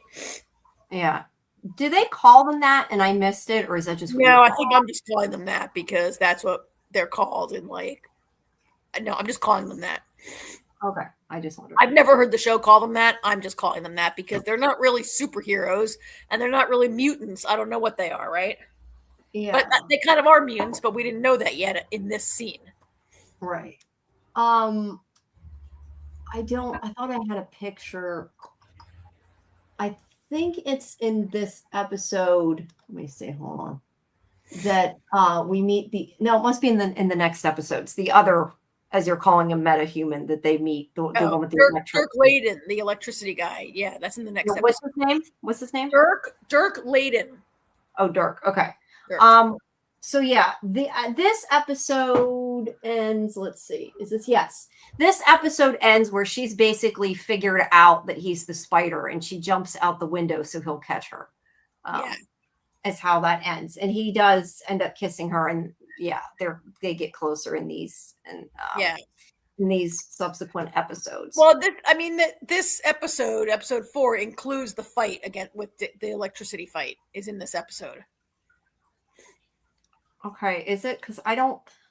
Are you sure? 'Cause I didn't Yeah. see. Hold on Yeah. a second. At the end of episode 4, like she figures out that he's the spider, and she kisses him after the fight. Right? It's after the electricity fight. Oh, it is. Wow. How the hell did I miss those images? That's weird. Okay. Yeah. Sorry about that. It's kind of cool. Like, it's kind of cool. I watched the show in black and white, and it was kind of cool the way they shot this fight with the electricity and all. And one thing that really struck me about the fight is that like Ben, the spider, you know how the spider wears like Ben's fedora, and Dirk has a hat on, and they have this big fight, and both their hats totally stay on the entire time. Of course. Here's the guy here. Here he is. This is Right? he's an actor. Ben insults him quite a few times. Yeah. I think I'm trying to see. This is episode 4. See, I think this was the one, actually, the first one I watched in black and white. I feel That like looks cool. I told you that for a while I couldn't get it in black and white. My Apple TV, for whatever reason, it wasn't giving me the option. Then suddenly it did. But yeah, because I think this is the scene I told him I wanted to go back and watch, and I can't remember. Anyway, yeah. So there's this big fight. This is like the first big action, one of the first big action sequences. Yeah. When he fights them, and there's kind of like some, conversations between people that like he's a has-been, I guess is the best way to put it, and that he can't defeat him. And then there's other ones who are like, oh, he's still the spider, that he's great. And he does end up at the end of this, though, temporarily defeating the guy, and they take him to prison. But yeah, he can transmit electricity, and he shocks Ben quite a few times that Ben should be dead potentially. Yeah. But I guess he is the spider, so I guess it didn't kill him. But he has to recharge himself by like sucking up electricity, right? So yeah, that's what I was gonna say. Yeah. He kind of transfers the electricity rather than like creating electricity. Yep. And it goes through him like that. But yeah, in the end, he does beat him for now and gets the girl, and that's the end of that episode, basically. So then we move on to episode 5. And that is not the right picture. Hold on. It's not changing. I don't know why it keeps doing that. It's like I'm changing it and it doesn't change. Hold on a sec. There we go. It's cropped, but it's good enough. All right. So in this episode, and for whatever reason, when I downloaded it, it downloaded the black and white one, but it works because it's you know what? I said that, but I remember watching this in black and white too. So maybe I continued a couple watching black and white. But this is the episode where you find out everything. I feel like this is kind of the important thing. You find out that in the war, these people, meaning Dirk and Addison and Flint and I already forgot the other guy's name. Bladen. They were all prisoners of war, right? They were all prisoners. And Lonnie was who I was thinking of. Yes, they were all prisoners of war, and the Germans? I think it's the Germans. Are experimenting on them, and they are infusing their DNA with bugs, I think, and plants. I want to say, but I think bugs, is the main obvious thing. And he comes. Okay, now I have to first though. Okay, somebody must have. Thank you, whoever subscribed. See, I can't see it; it's so tiny. I got to fix that. Right. But somebody subscribed, so thank you for that. But the one thing I wanted to talk to you about, because it drove me insane, like they should have just left his face the way it was. I think they tried to de-age him digitally, and it looked really, really bad. All I kept thinking through half this episode is, why does his face look so horrible? Did you feel like that? Yeah. Or did you not notice it? I don't know. I just thought it looked so like weird. I think they should have just left him as Nick Cage. Everybody knows it's a flashback. Who cares? I guess maybe you're right. Yeah. I guess I didn't notice it that much, but you're right. It was maybe de-aged a little bit. But yeah, I thought his face it made him look like he had Botox or something, and like he just couldn't move his face, and it they just just was like smoothed out his face digitally, and it didn't. Yeah, it just didn't work for me. Yeah, I know they've done a good job with that before. Marvel has, but this is Sony Marvel, and this is TV. So, yeah, but anyway, this is a flashback. So Yeah. he goes into this POW camp, and he is there to rescue these people. right. And he sees this guy, which this makeup, I mean, I think that whole makeup was, real. I'm That's pretty guessing good, real. practical. Yeah, I don't think I ever got to the point to ask the guy about this makeup. We didn't get to talk about everything. He talked a lot. But this makeup, I believe it's all practical. It looks all practical. And it's so creepy. Like, I watched these episodes at night, and I actually was like kind of creeped out by these next two episodes. Yeah, it's super creepy. Yeah, so this guy was injected with spider DNA, and he became this thing. And he's even got like his abdomen is like, I didn't take a picture of it, but it's like part spider, like he's becoming completely a spider. And he bites Nick Cage, and that is how he gets the powers / spider tendencies. Yeah. I wondered through a lot of it, and they never really said, but I kind of wondered if maybe the reason why he was okay and was able to not be like they were and it have gone too far was simply because he wasn't directly injected with the DNA. He was bit. Like his was different. Look, I don't know if this is, I'm curious from AJ. I do want to ask him when he comes back, because I think it's okay to ask him this. Like, I'm curious, is this how he became the Spider? Because it's not even Spider-Man, the Spider in the comics, because this is obviously quite different than Spider-Man. I think AJ didn't read these comics. I think Kaiser read it. Maybe she doesn't. Okay, Kaiser, if you're still around, is that how he became the Spider in the comics? So yeah, we find out through this that he also sort of had spider tendencies. Like he started acting like a spider, and he had to like kind of get it out of his system. Because I think it's so funny when like he keeps like I have my camera off, I'm making movements and you can't see it, and I have my camera covered. That's helpful. When he like jerks up like his legs and his arms like into this kind of position, like he's becoming more of a spider. Which was funny. It was like some comic relief in this dark, heavy stuff. But yeah, he becomes sort of part spider, and his own government continues to experiment on him. Okay, you heard Laura's accurate. Okay, all right, Kaiser, thank you. His own government kind of experiments on him, trying to figure out what's going on, and he lets them, but because you find that out later, like that they hurt him too. After he's kidnapped. But the whole reason that happens is they're looking for this woman who they find out that, I'm trying to say this the right way, the different, as you're calling them, meta-humans, they're all dying, and they find it's because of this woman's trying to help them, so she says, and we find out she really was trying to help them. She just went a little nuts. Well, after she did this to them, then she wanted to cure them. Well, yeah, that's what I wasn't sure about. I don't think she was the one that originally was involved in the experiments, right? She didn't create the problem. She just was trying to cure them, I thought. But maybe because it was the other country that was the one that experimented. She was part of our, I thought. No, I think that she had seen all of them before they got powers. I think she was part. Well, I mean, we learn why she decided why she had it. We learn in the next episode why she had a change of heart.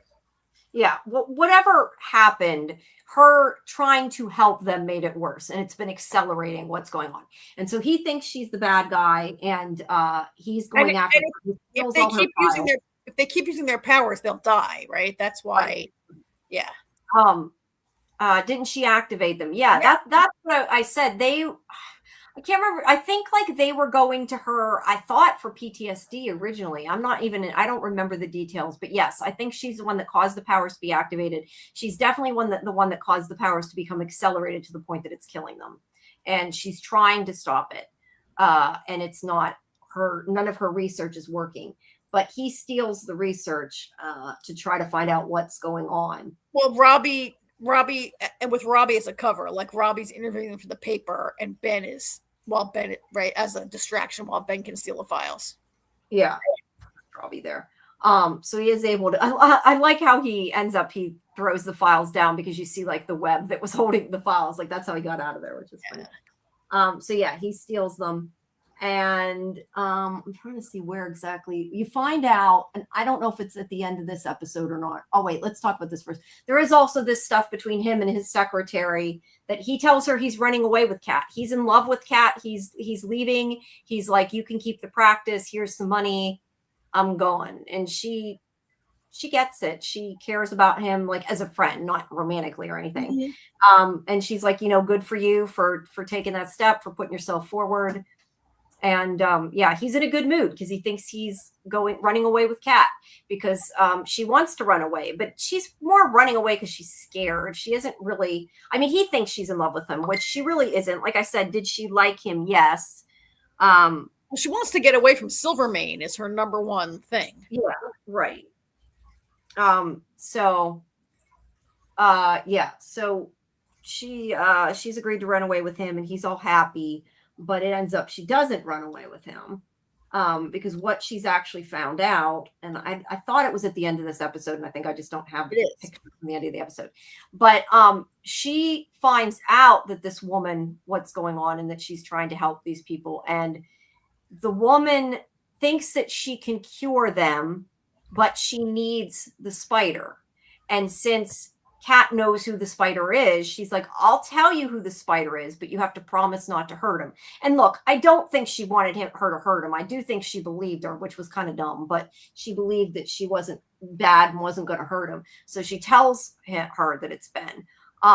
And then you subsequently find out, and I don't know whether it's in this episode or the next one, but this guy here, which I have better pictures of him from the last episode, he was also at the camp experimented on, and you find out that he's actually her mother. So he comes to Ben. Hold on, I'm getting up. No, she is his mother. Isn't that what I said? Okay, you know what I meant. She is his mother. Her mother. Yeah. Okay. He is her son. She is his mother. Hold on, I'm opening this so I can swap it. He comes to Ben and basically he's like, we need the research back, not going to do anything. And he says, he thanks him for saving him because he was one of the ones he saved. He was this young guy there. I don't remember what his name was. He went by there, but he was young. And his thing was, as he uses his powers, I don't even know what his powers were. I don't think they ever tell us. I don't know if we ever found out. Yeah, but he's aged. He's like 30 or something. Ogden is like, his name is Ogden, right? And he's aging rapidly because of his powers. Yes. And this is why Faber has like become so interested in reversing, okay, like she wants to save them, but she kind of wants to save her son, right? Like, oh yeah, which I can understand that, but it shouldn't be at the expense of everybody else. She don't care what happens to the other ones. So yeah, he talks to this guy. He's nice to this guy, but he tells him he still won't help them. I mean, I don't know. Like, I kind of, through a lot of it, wondered, like, couldn't she have just said, all I need is blood and tissue? And maybe if she had just done that, and explained exactly what she wanted, he would have let her. Obviously, it went beyond that in the end. But I'm just saying, like, he was, like, not willing to help at all. But I feel like he wasn't willing to help because he didn't really know what all was going on. Like, he knew this guy was one of them because he told him who he was, but he still wasn't willing to help. So therefore, they kidnapped him, they tied him up, and they're like, she's like, I'm just going to take what I need from you, and I'll let you go when I'm done, but I got to save my son, is basically what this whole episode was about. And this episode was creepy to begin with. So this whole thing is her basically cutting him up, taking his blood, taking pieces of his organs, in order to try to find a cure. And there she's got, his hands are bandaged like that so he can't sling webs. Is what that's about. But she cuts out part of his liver, I think is what that is. I'm not even entirely sure, but that's why he's bleeding there. And eventually it does work. She comes up with a cure, and that's that old guy. That's Ogden. She restores him. Which, it made me very much dislike her actually in this scene, because she is pushing and doing everything for her son to save her son, right?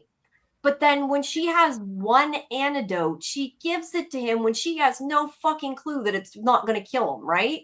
Like, I was like, how could you do that? Like, give it to one of the other ones first. Make sure it doesn't kill him. I honestly thought he was going to take it. And then, like, after he got young, he was going to die right away. I really thought that's Really? and yeah. I don't know. You didn't think that then?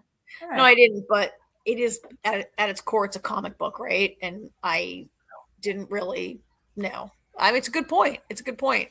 I mean, we've seen that happen in different shows. Yeah, That's yeah. So, but after she heals him, like, he's glad that she healed him, but he does not like that she's keeping this guy, because she's like, okay, well, now he's like, now you can give him the cure, because he wants a cure too.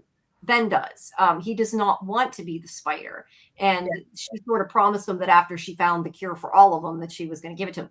And look, other than she's being threatened by Silvermane, I don't know that she would have given any of them the cure. She only cared about saving him.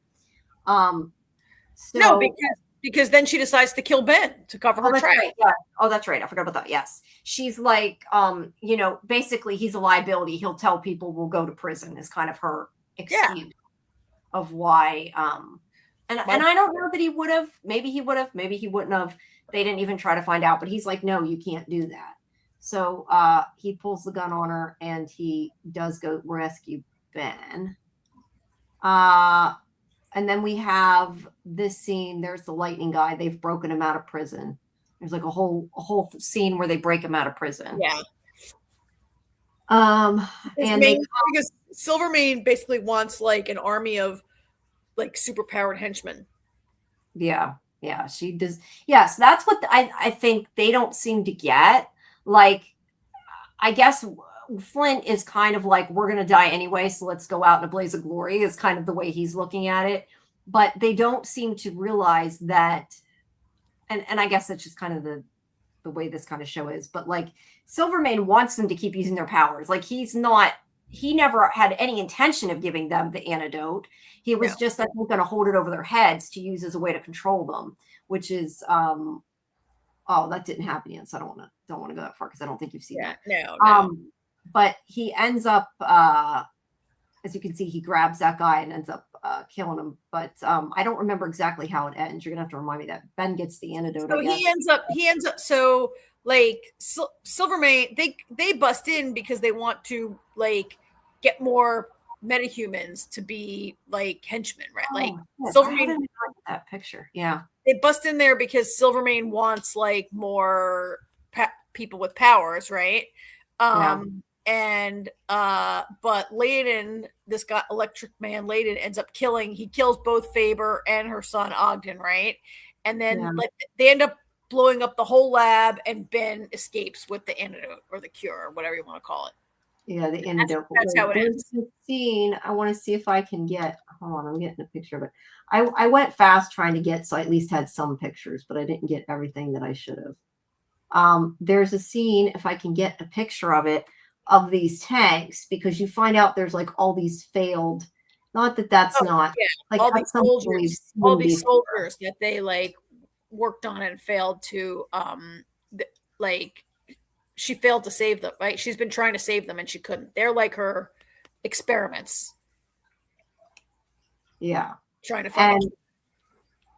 Yeah. And I did talk about that place with the production designer. I don't know if I can get a great.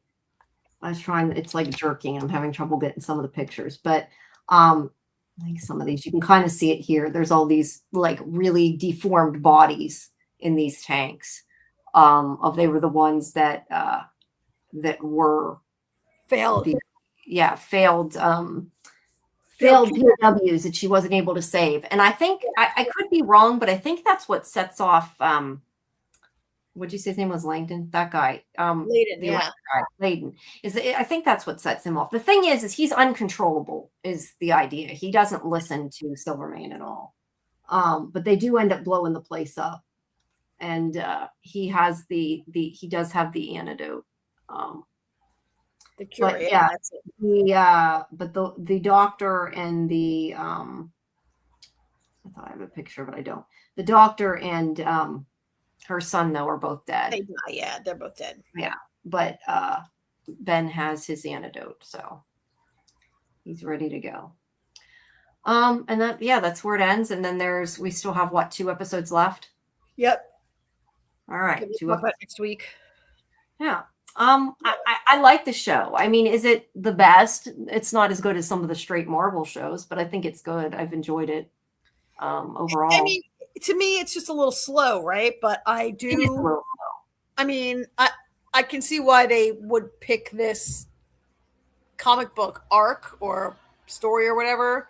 Like it it's a nice, like, kind of self-contained, I think, and it's a kind of a good story. It lends itself well. Yeah. And it's something different. And I'm liking it better than I did before.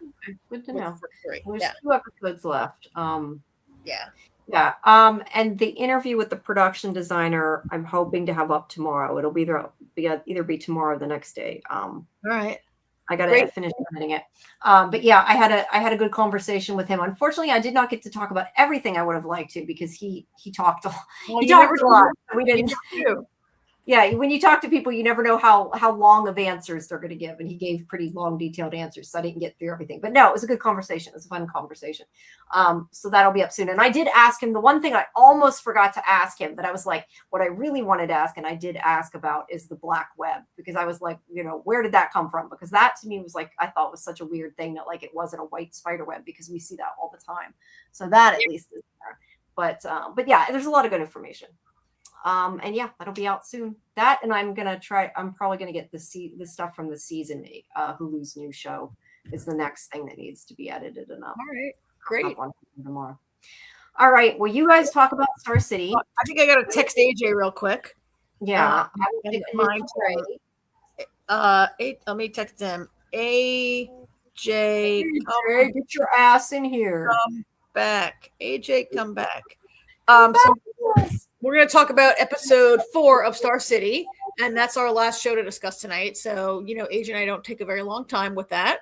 So, so I'm thinking our Widow's Bay watch party will probably be around 12:30 Eastern. I'm assuming you'll probably be done in like 20 minutes.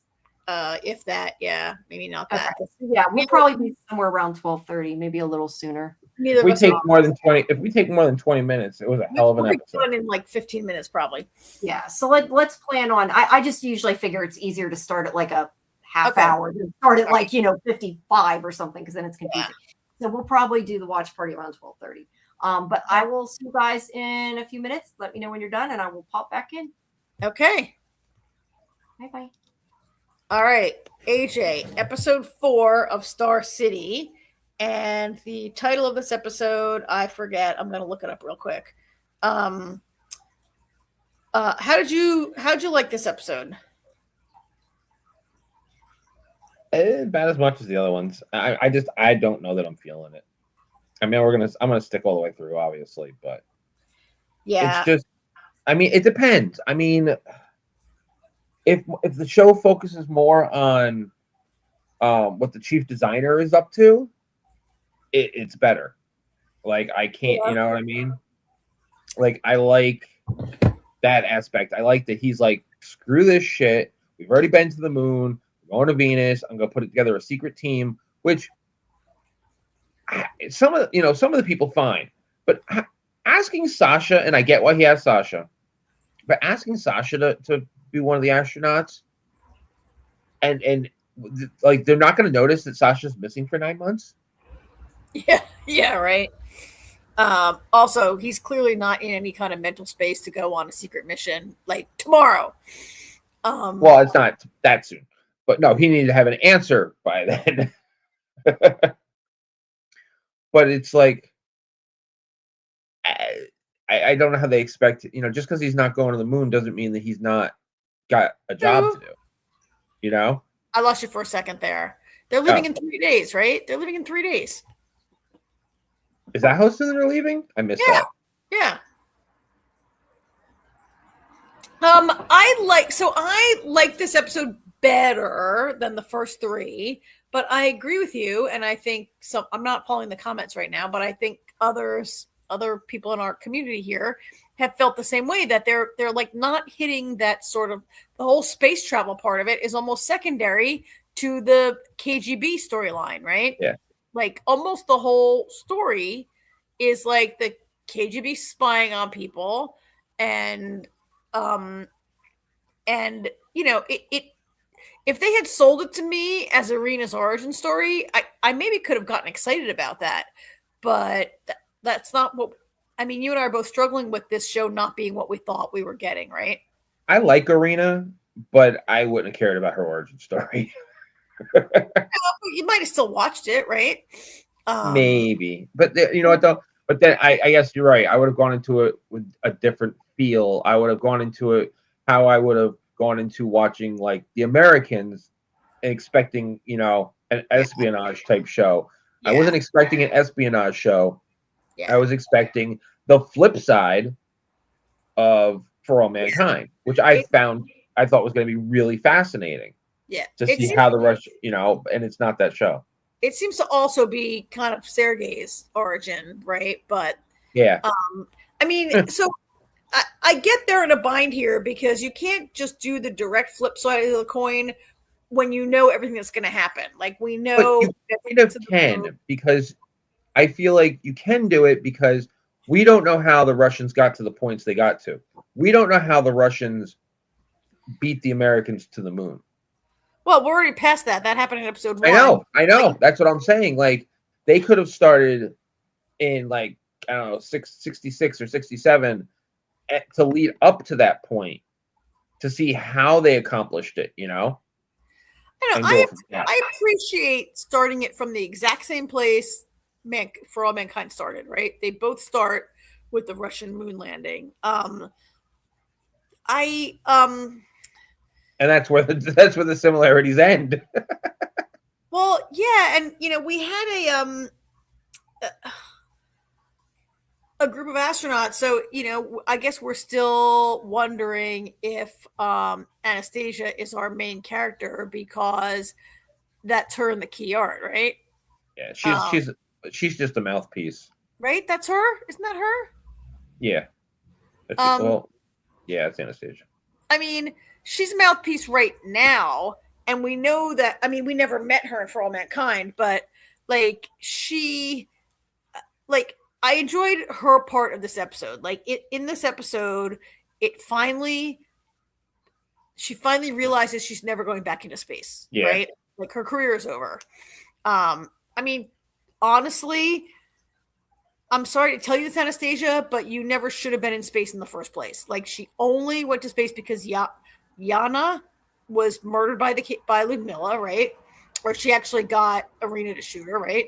No, Ludmilla shot her. No, Raskova shot her. Yeah, Raskova shot her. Wanted Irina to shoot her, and Irina's like, "What? No, like she's innocent. Why would I shoot her?" And then Raskova's like, "Bang, bang, bang," because the KGB doesn't make mistakes. So Raskova shot Yana, and that's the only reason why Anastasia goes to space. She's not qualified. She's not trained yet. She goes to space. I mean, I understand, like, in this episode, like her sadness and devastation that her career's over and she'll never go back to space. She didn't belong there in the first place, but it was a transformative experience for her, as it is for everyone when they go to space for the first time, right? And now she's realizing that her whole life is just going to be like giving speeches on the 2 minutes she spent on the surface of the moon, right? She would have been better off if her only chance of going back to space would have been going through the process and just being somebody that went up. You know what I mean? She would have gotten there eventually, but they've streamlined her because, you know, she was, you know, they guaranteed that she was a, you know, person of the state. Her only chance would be if somehow the chief designer chose her for his secret Venus mission. I'm not convinced that might not happen. I don't know how that can happen. I mean, she's in other countries every other day. But she's married to Sasha, right? Like, she's home enough. Like, I don't know that she's in other countries every other day. She's traveling around Russia a lot also, right? We know she went to Paris. We know she travels. But, I mean, he certainly could time his, like... All I said was that's her only chance to go to space. And that, I'm not convinced, like, until that thing launches. You know... We do have a space storyline with the chief designer. He's just a little boring, right? Like, he's committed, but and he's passionate, but his character is just not like. Yeah, I think. Yeah, I think I'm gonna like Lakshmi. There's something about her that I think I'm gonna like. Like she shows up, poor Lakshmi. She shows up and she's like, "What am I? Why am I even here?" And you know what I found weird though? Like she hears the hammering, she goes down there, and he's like, "I didn't recruit you to work up there. I recruited you to work down here." What are they like? Did he know that she was going to hear the hammering and come down? Like, what was his plan? Like, did she just show up earlier? Was he going to go get her the next day? Like, what was I mean, I think she just showed up early, and he was like, "Oh, caught me. Might as well tell you now." I thought that was really interesting. Like the part where India is kind of aligned with the Soviet Union at the time, right? Like the India, like that, as Americans, our popular culture tells us that all scientists always wanted to come to America as the land of opportunity, but Russia's a great opportunity for her. And I think one thing that's interesting about this show is the way in the Soviet society, women are more mobile and more able to, in For All Mankind, we saw women most of the women in season 1 were the wives who were this very perfect Brady Bunch kind of wife and were treated almost like royalty around NASA, except for Molly and this whole first class of women. But here in the Soviet Union, and we saw how Margot was thwarted in her efforts to advance as a brilliant mathematician. And here we see Lakshmi and other women. I mean, even Raskova has been she's a colonel, right? It's interesting to see the way women are able to advance a little more in the Soviet space program, but it is still fraught with danger. But were you surprised at the end? Go ahead. Sorry? No, go ahead. I was just going to say, it's actually funny. I actually felt bad for Raskova. Almost, no, I didn't actually. I almost felt bad for Raskova when they start micromanaging her. Yeah. I mean, there's just been one too many things have happened, right? And they want to, I mean, they're now putting a man in as her supervisor. She's not, it was clear that she thought she was getting promoted when she called into that office, right? Yeah, she's has to report to a supervisor who previously was below her. Yeah. And she's kind of shocked about it. She's like, this fucking tool? Yeah. Yeah. So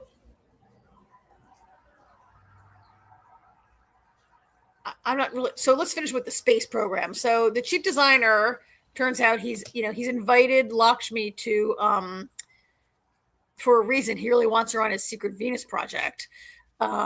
I love the idea of this secret Venus project, right? I mean, I guess it's going to fail because I can't believe that it never would have come out in all these years of For All Mankind. It's clearly going to fail. It's kind of brilliant. I mean, it's kind of brilliant how he's really convinced. The chief designer is really convinced, and he's just going to go ahead and do it. And so first he's trying to put together his team of cosmonauts, and he wants Sasha. I'm sorry, but Sasha is in no mental place to go back into space right now, right? Yeah, but sometimes the best medicine is to get back on the horse. Well, that's what the chief designer says, right? The chief designer gives him this line of look, is this what happened to Gordo? Like, Gordo was in no condition to go into space. Ed Baldwin was like, come on, you just got to go. You can go. And pushes him into space. And bad shit happens when Gordo goes. I will say with Sasha, it's a little different because Sasha's blaming himself. And I think maybe the chief designer should have been like, listen, it's not your fault. It's the KGB's fault what happened, I thought he was going to push that avenue a little more, and he didn't. But then again, I don't know. Sasha's not a fan of fun, apparently. I don't know, even for the chief designer to say it's the KGB's fault. I mean... Oh, we're losing Karen again. Am I frozen? You're back now. We lost the picture, but you're back now. When he speaks with Ludmilla, with Raskova, he's pretty clear with her, it's your fault. People are dead because of you. And she's like, well, I had to do it. We had to figure it out. And I mean, she doesn't really seem to have any regret or remorse at all. That her stupid decision. You don't get to the position she's at in the KGB from regret. Yeah. So I get it. I'm just wondering, like it doesn't seem like Sasha's really ready, and he gets a little pep talk and like, you should go. And then also Lakshmi, much to her surprise, is like being told she's going into space in 3 days with no I saw that. Kind of saw that coming. How many people are they going to send to space with no skills or qualifications? And Just always one. Well, no, Anastasia. I would say she had no skills or qualifications, but she was not ready, right? And now Lakshmi. Well, Lakshmi doesn't have to do anything. I'm sorry. You don't just put on a spacesuit and go into space, especially in 1970. She's the only one that understands how the oxygen works. I know, but she understands nothing else about anything. And like, one thing we've learned from watching like For All Mankind in the beginning of this show is that they all need to be cross-trained on everything, because you never know what could happen, right? But now that I'm talking about this on For All Mankind, do you remember how Nixon was like, I just want a woman in space, just send her up there, we don't care. Yeah. Like, Tracy was totally like the bottom of the class, but she was the most attractive woman in the group, and Nixon just wanted her in space, whether she's any good or not, whether she's a menace or not. So I don't know how like Lakshmi's going to tell her husband, I have to go away for a night. That's a good point. Like, he already, they've lived in this for like a day, and he's like, this might be a mistake. And now she's going to go into space for 9 months. Yeah. I don't know. Maybe it'll never happen. Maybe it'll never take off. I mean, finishing out like the space storyline, there's a KGB raid, and they find a like Western book in in Sergei's locker or in his apartment or something, right? In his locker, I think. And he's like, oh, come on, every engineer has read this book. And he's asked, oh, do you care to tell us who? Oh, no. Okay, well then you're arrested. We know this is not the end of the line for him. No. We get much older and later. Yeah. So we'll see about that. Okay, 2 other big things happen. There's a whole bunch of stuff. So like, well, real quick, this is kind of little, but what did you think about the guy, the astronaut that died? Yeah. They're having his funeral. They give his widow a letter from him, and it's redacted. Yeah. Yeah. And then he just redact. They didn't redact it with a marker or something. No, they actually cut out sentences. Yeah, it was crazy. It was insane, right? I guess I love her. She opens it up and she's like what? Yeah. Which is why, didn't Sasha give his letter directly to Tanya in case I don't come back, right? Of course, Sasha could not give a letter to the authorities and say, give this to Tanya if I die. Give this to my friend's wife if I die, right? There's no way. But at least I like Kelly's comment. Such a stark contrast between For All Mankind astronauts driving around in Corvettes and the cosmonauts being bugged and at risk of being hauled away. Yeah, it is. And like, in both cases, they're being lauded as national heroes, but one is like real performance, right? This is such performance on the Russian side, the Soviet side. So let's talk a little bit about Anastasia's world tour. She's actually in Russia giving speeches when she has the realization that her career is basically over, or this is it for her.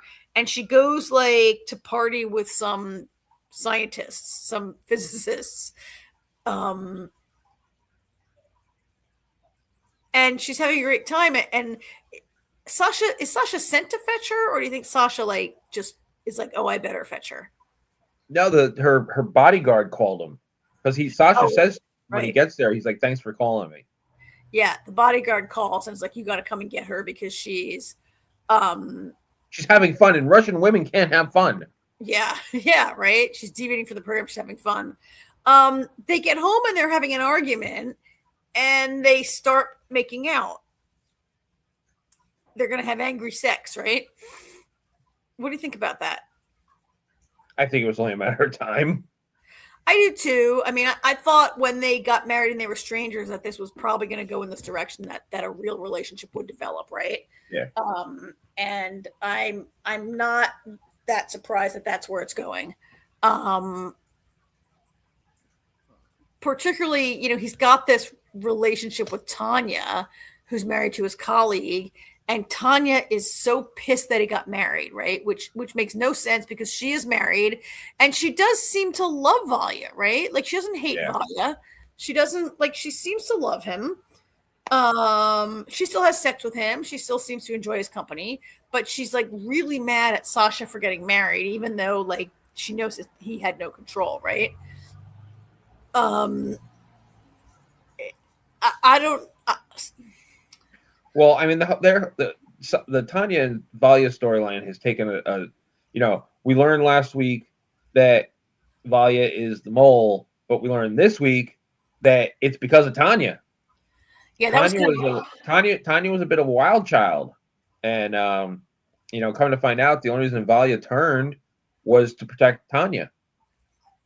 I know, and Tanya wasn't even a real dissident. Like she was just a party girl who like bought black market records, right? To listen to, like, she likes Western music. She buys black market records. Well, I think her activities were a little more illegal than that. They seem to be a little more. All right, but she was. But when she met Valia, she kind of got out of it. Yeah, but they keep following her, and like thanks to the good luck to the KGB, like she just ends up like starting dating a pilot, right? And next thing you know, they've got a way, next thing you know, the Americans have a way to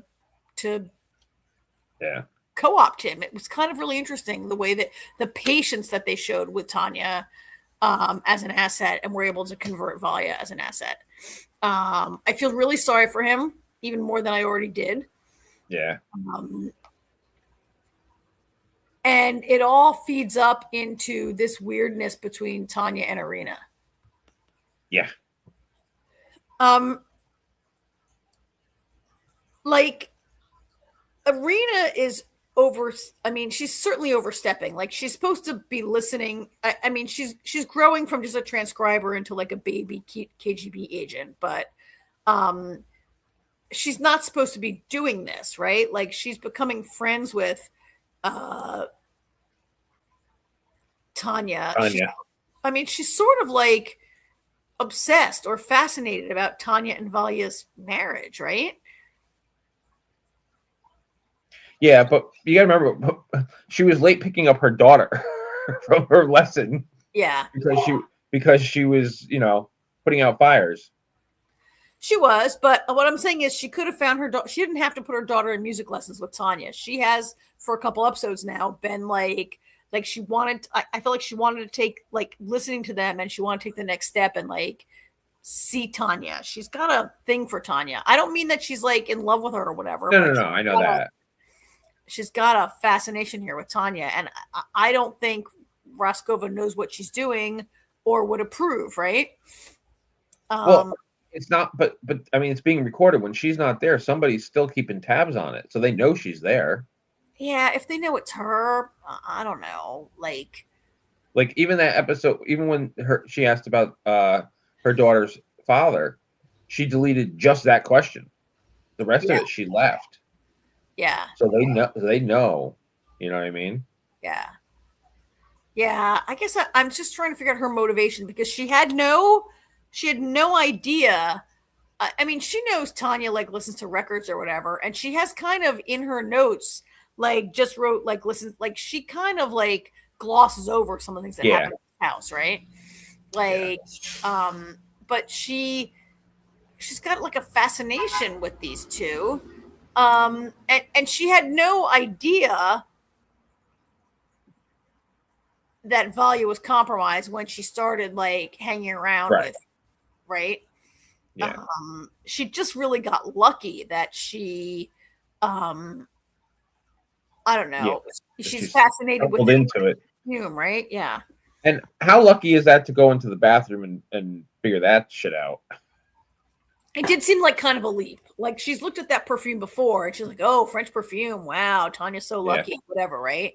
And then she just kind of like gets it that like this little transmitter could fit in a perfume bottle. And I mean, she has no proof, right? Just because it fits, like a lot of things fit there. But I mean, she definitely is figuring stuff out. It's kind of interesting.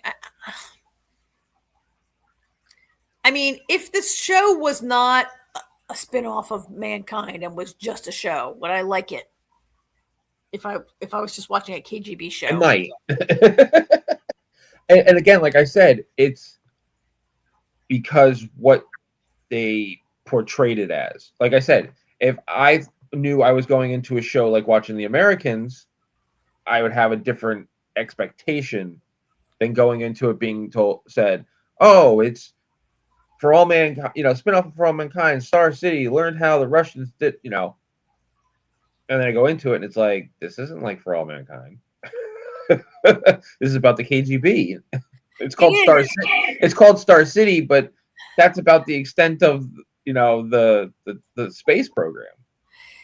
I'm wondering when we're gonna get to the part so the arena that we know on For All Mankind knows space travel in and out. She's like Margot's intellectual equal. Like maybe she doesn't know the math as well, but she knows the space program. She knows the rockets. She knows the satellites. She knows all of that. That is not Arena right now. Arena is just like a run-of-the-mill entry-level KGB agent right now. Exactly. I mean, she essentially becomes Reskova eventually. She does, but also she becomes head of the space program at Star City. Also, she's that's what I'm saying. But that's years removed, and we're sticking in the 70s. You know what I mean? We're not. Yeah. I'm saying I'd like to see the part when she becomes passionate about space. Well, that's what I'm saying. That's season 10. If they keep it this pace. I don't think it's season 10, but I was being facetious, but yeah. Yeah, that could make this a little more zhuzh it up a little bit for me, right? Yeah. Yeah. Oh, we'll see how the rest of it plays out. Kelly's definitely agreeing with us. I'm not sure, Kelly, when you said that was far-fetched, I think Kelly maybe means the perfume. How about the perfume bottle? Probably, that Arena could so easily put two and two together. And I'm not sure what was horrible, but that was when we were talking about the redacted letter. Yeah, horrible things happen on this show. The perfume spring, it was far-fetched that she could figure out the perfume spring was this thing. Yeah. Yeah. All right. So I don't know if Jamie can hear us. She was just in the chat. So Jamie, if you can hear us, come back. Isis here. Hi, Jamie. Hello. I have been listening. I've been trying to update my list of things I got to get done, and I have way more than I thought I did. So I'm like, oh shit. That's what my last few conversations with myself have been. All right. So I don't know what happened to my picture. All right. I don't know. But next week we are adding a show. What show? Oh, Karen, you're not keeping up. House of the Dragons. Oh, House of the Dragon is next week. I'm so excited. I'll tell you what, though. I'm getting a little sick of this Sunday bullshit. Why now we have Sunday night? From Lestat and House of the Dragon on Sunday. From is the answer. That's all there is. No. And then we have, then we got the From show on Monday, then Tuesday. So it's you have 2 days to watch 3 shows. Yeah. I don't know. I thought Silo used to be on Sundays also, but Silo's coming. Silo. We'll have Silo the week after From ends. That's good. And Silo's on Friday, I think. Yes. Right. The only other thing I was going to say, because now that I'm looking down my list of what I didn't post that I need to post, I had forgotten about. That's why I keep track of it. I have interviews for The Capture coming up with Holiday Granger and Ron Perlman that will be going up in the next couple of days too. That is such a good show. I know it's not necessarily the kind that we normally cover, but I recommend people watch it. It was freaking awesome. Actually, I shouldn't say it. I never heard of it till you asked me if I watch it. Oh, it's really good. It's really good. It's a lot of action. It's definitely not a slow show. It's a quick show. I really liked it. I want to go back and watch the first 2 seasons. But that'll be soon. That and Spider-Noir are the ones, and The Season are the 3 shows that I'm going to be getting up in the next few days. I'm hoping I'm supposed to be doing, or one of you are doing, if you write me back, the other Spider-Noir article or interview. I'm trying to get it to schedule a time I'm there. Oh yeah, I forgot to respond to you. I got to go get my hair dyed tomorrow. So I'm like trying to get, I don't know how long it's going to take. I'm getting bleached on. It's going to be a while. So yeah, that's coming up. And again, guys, Jamie McGuire will be on the show soon. I'm just waiting to get that scheduled. I think it's going to be this week, but we will keep pushing it and make sure we get it. And other than that, I did today suggest to the Jays they need to come on our show again. So Yes. they seemed interested, but we'll see how that goes. That was a very nice segue into the way you asked them too. Yeah. No, I made sure I commented. I didn't want to say, because we want them on again. It was an awesome experience, and it was a lot of fun. So hopefully that'll be up. But that interview will be up after episode 9. So this on Monday, because it does have spoilers for this episode coming up from. But yeah, I think that's the next thing. And then other than that, Thursday at 9 Eastern, we again have the watch party for Widow's Bay, because we do an official one on Thursdays. And then Thursday at 11, we have our live stream for Widow's Bay. And I see Jason says Silo's on Friday. I don't know if you saw that. Yeah. Thank you. So that's Thursday. And I think that's finally it for this week until we have our From watch party Saturday night at midnight, and followed by our From live streams on Sunday and Monday. And then there's only one more episode left after that. This is episode 9, guys. We have 2 left, this one and next one. So but for right now, we're gonna have our Widow's Bay watch party in Discord in a little over 5 minutes. It might take a couple more minutes because I gotta run and grab a couple things. But then we'll start that for the finale. If you guys want to watch it, I'm assuming Karen, you're gonna join us. Yes, I will. All right. Well, we will be there in a few minutes to join you guys. And if not, I will see you guys later. Yeah. Thank you everybody for coming, and keep watching Discord and YouTube, and make sure that you hit like on the video. I know people don't always do that. It takes 2 seconds, not even. So please do that as well. And we'll see y'all soon. Have a good night. Good night, all. Good night. Night. Night.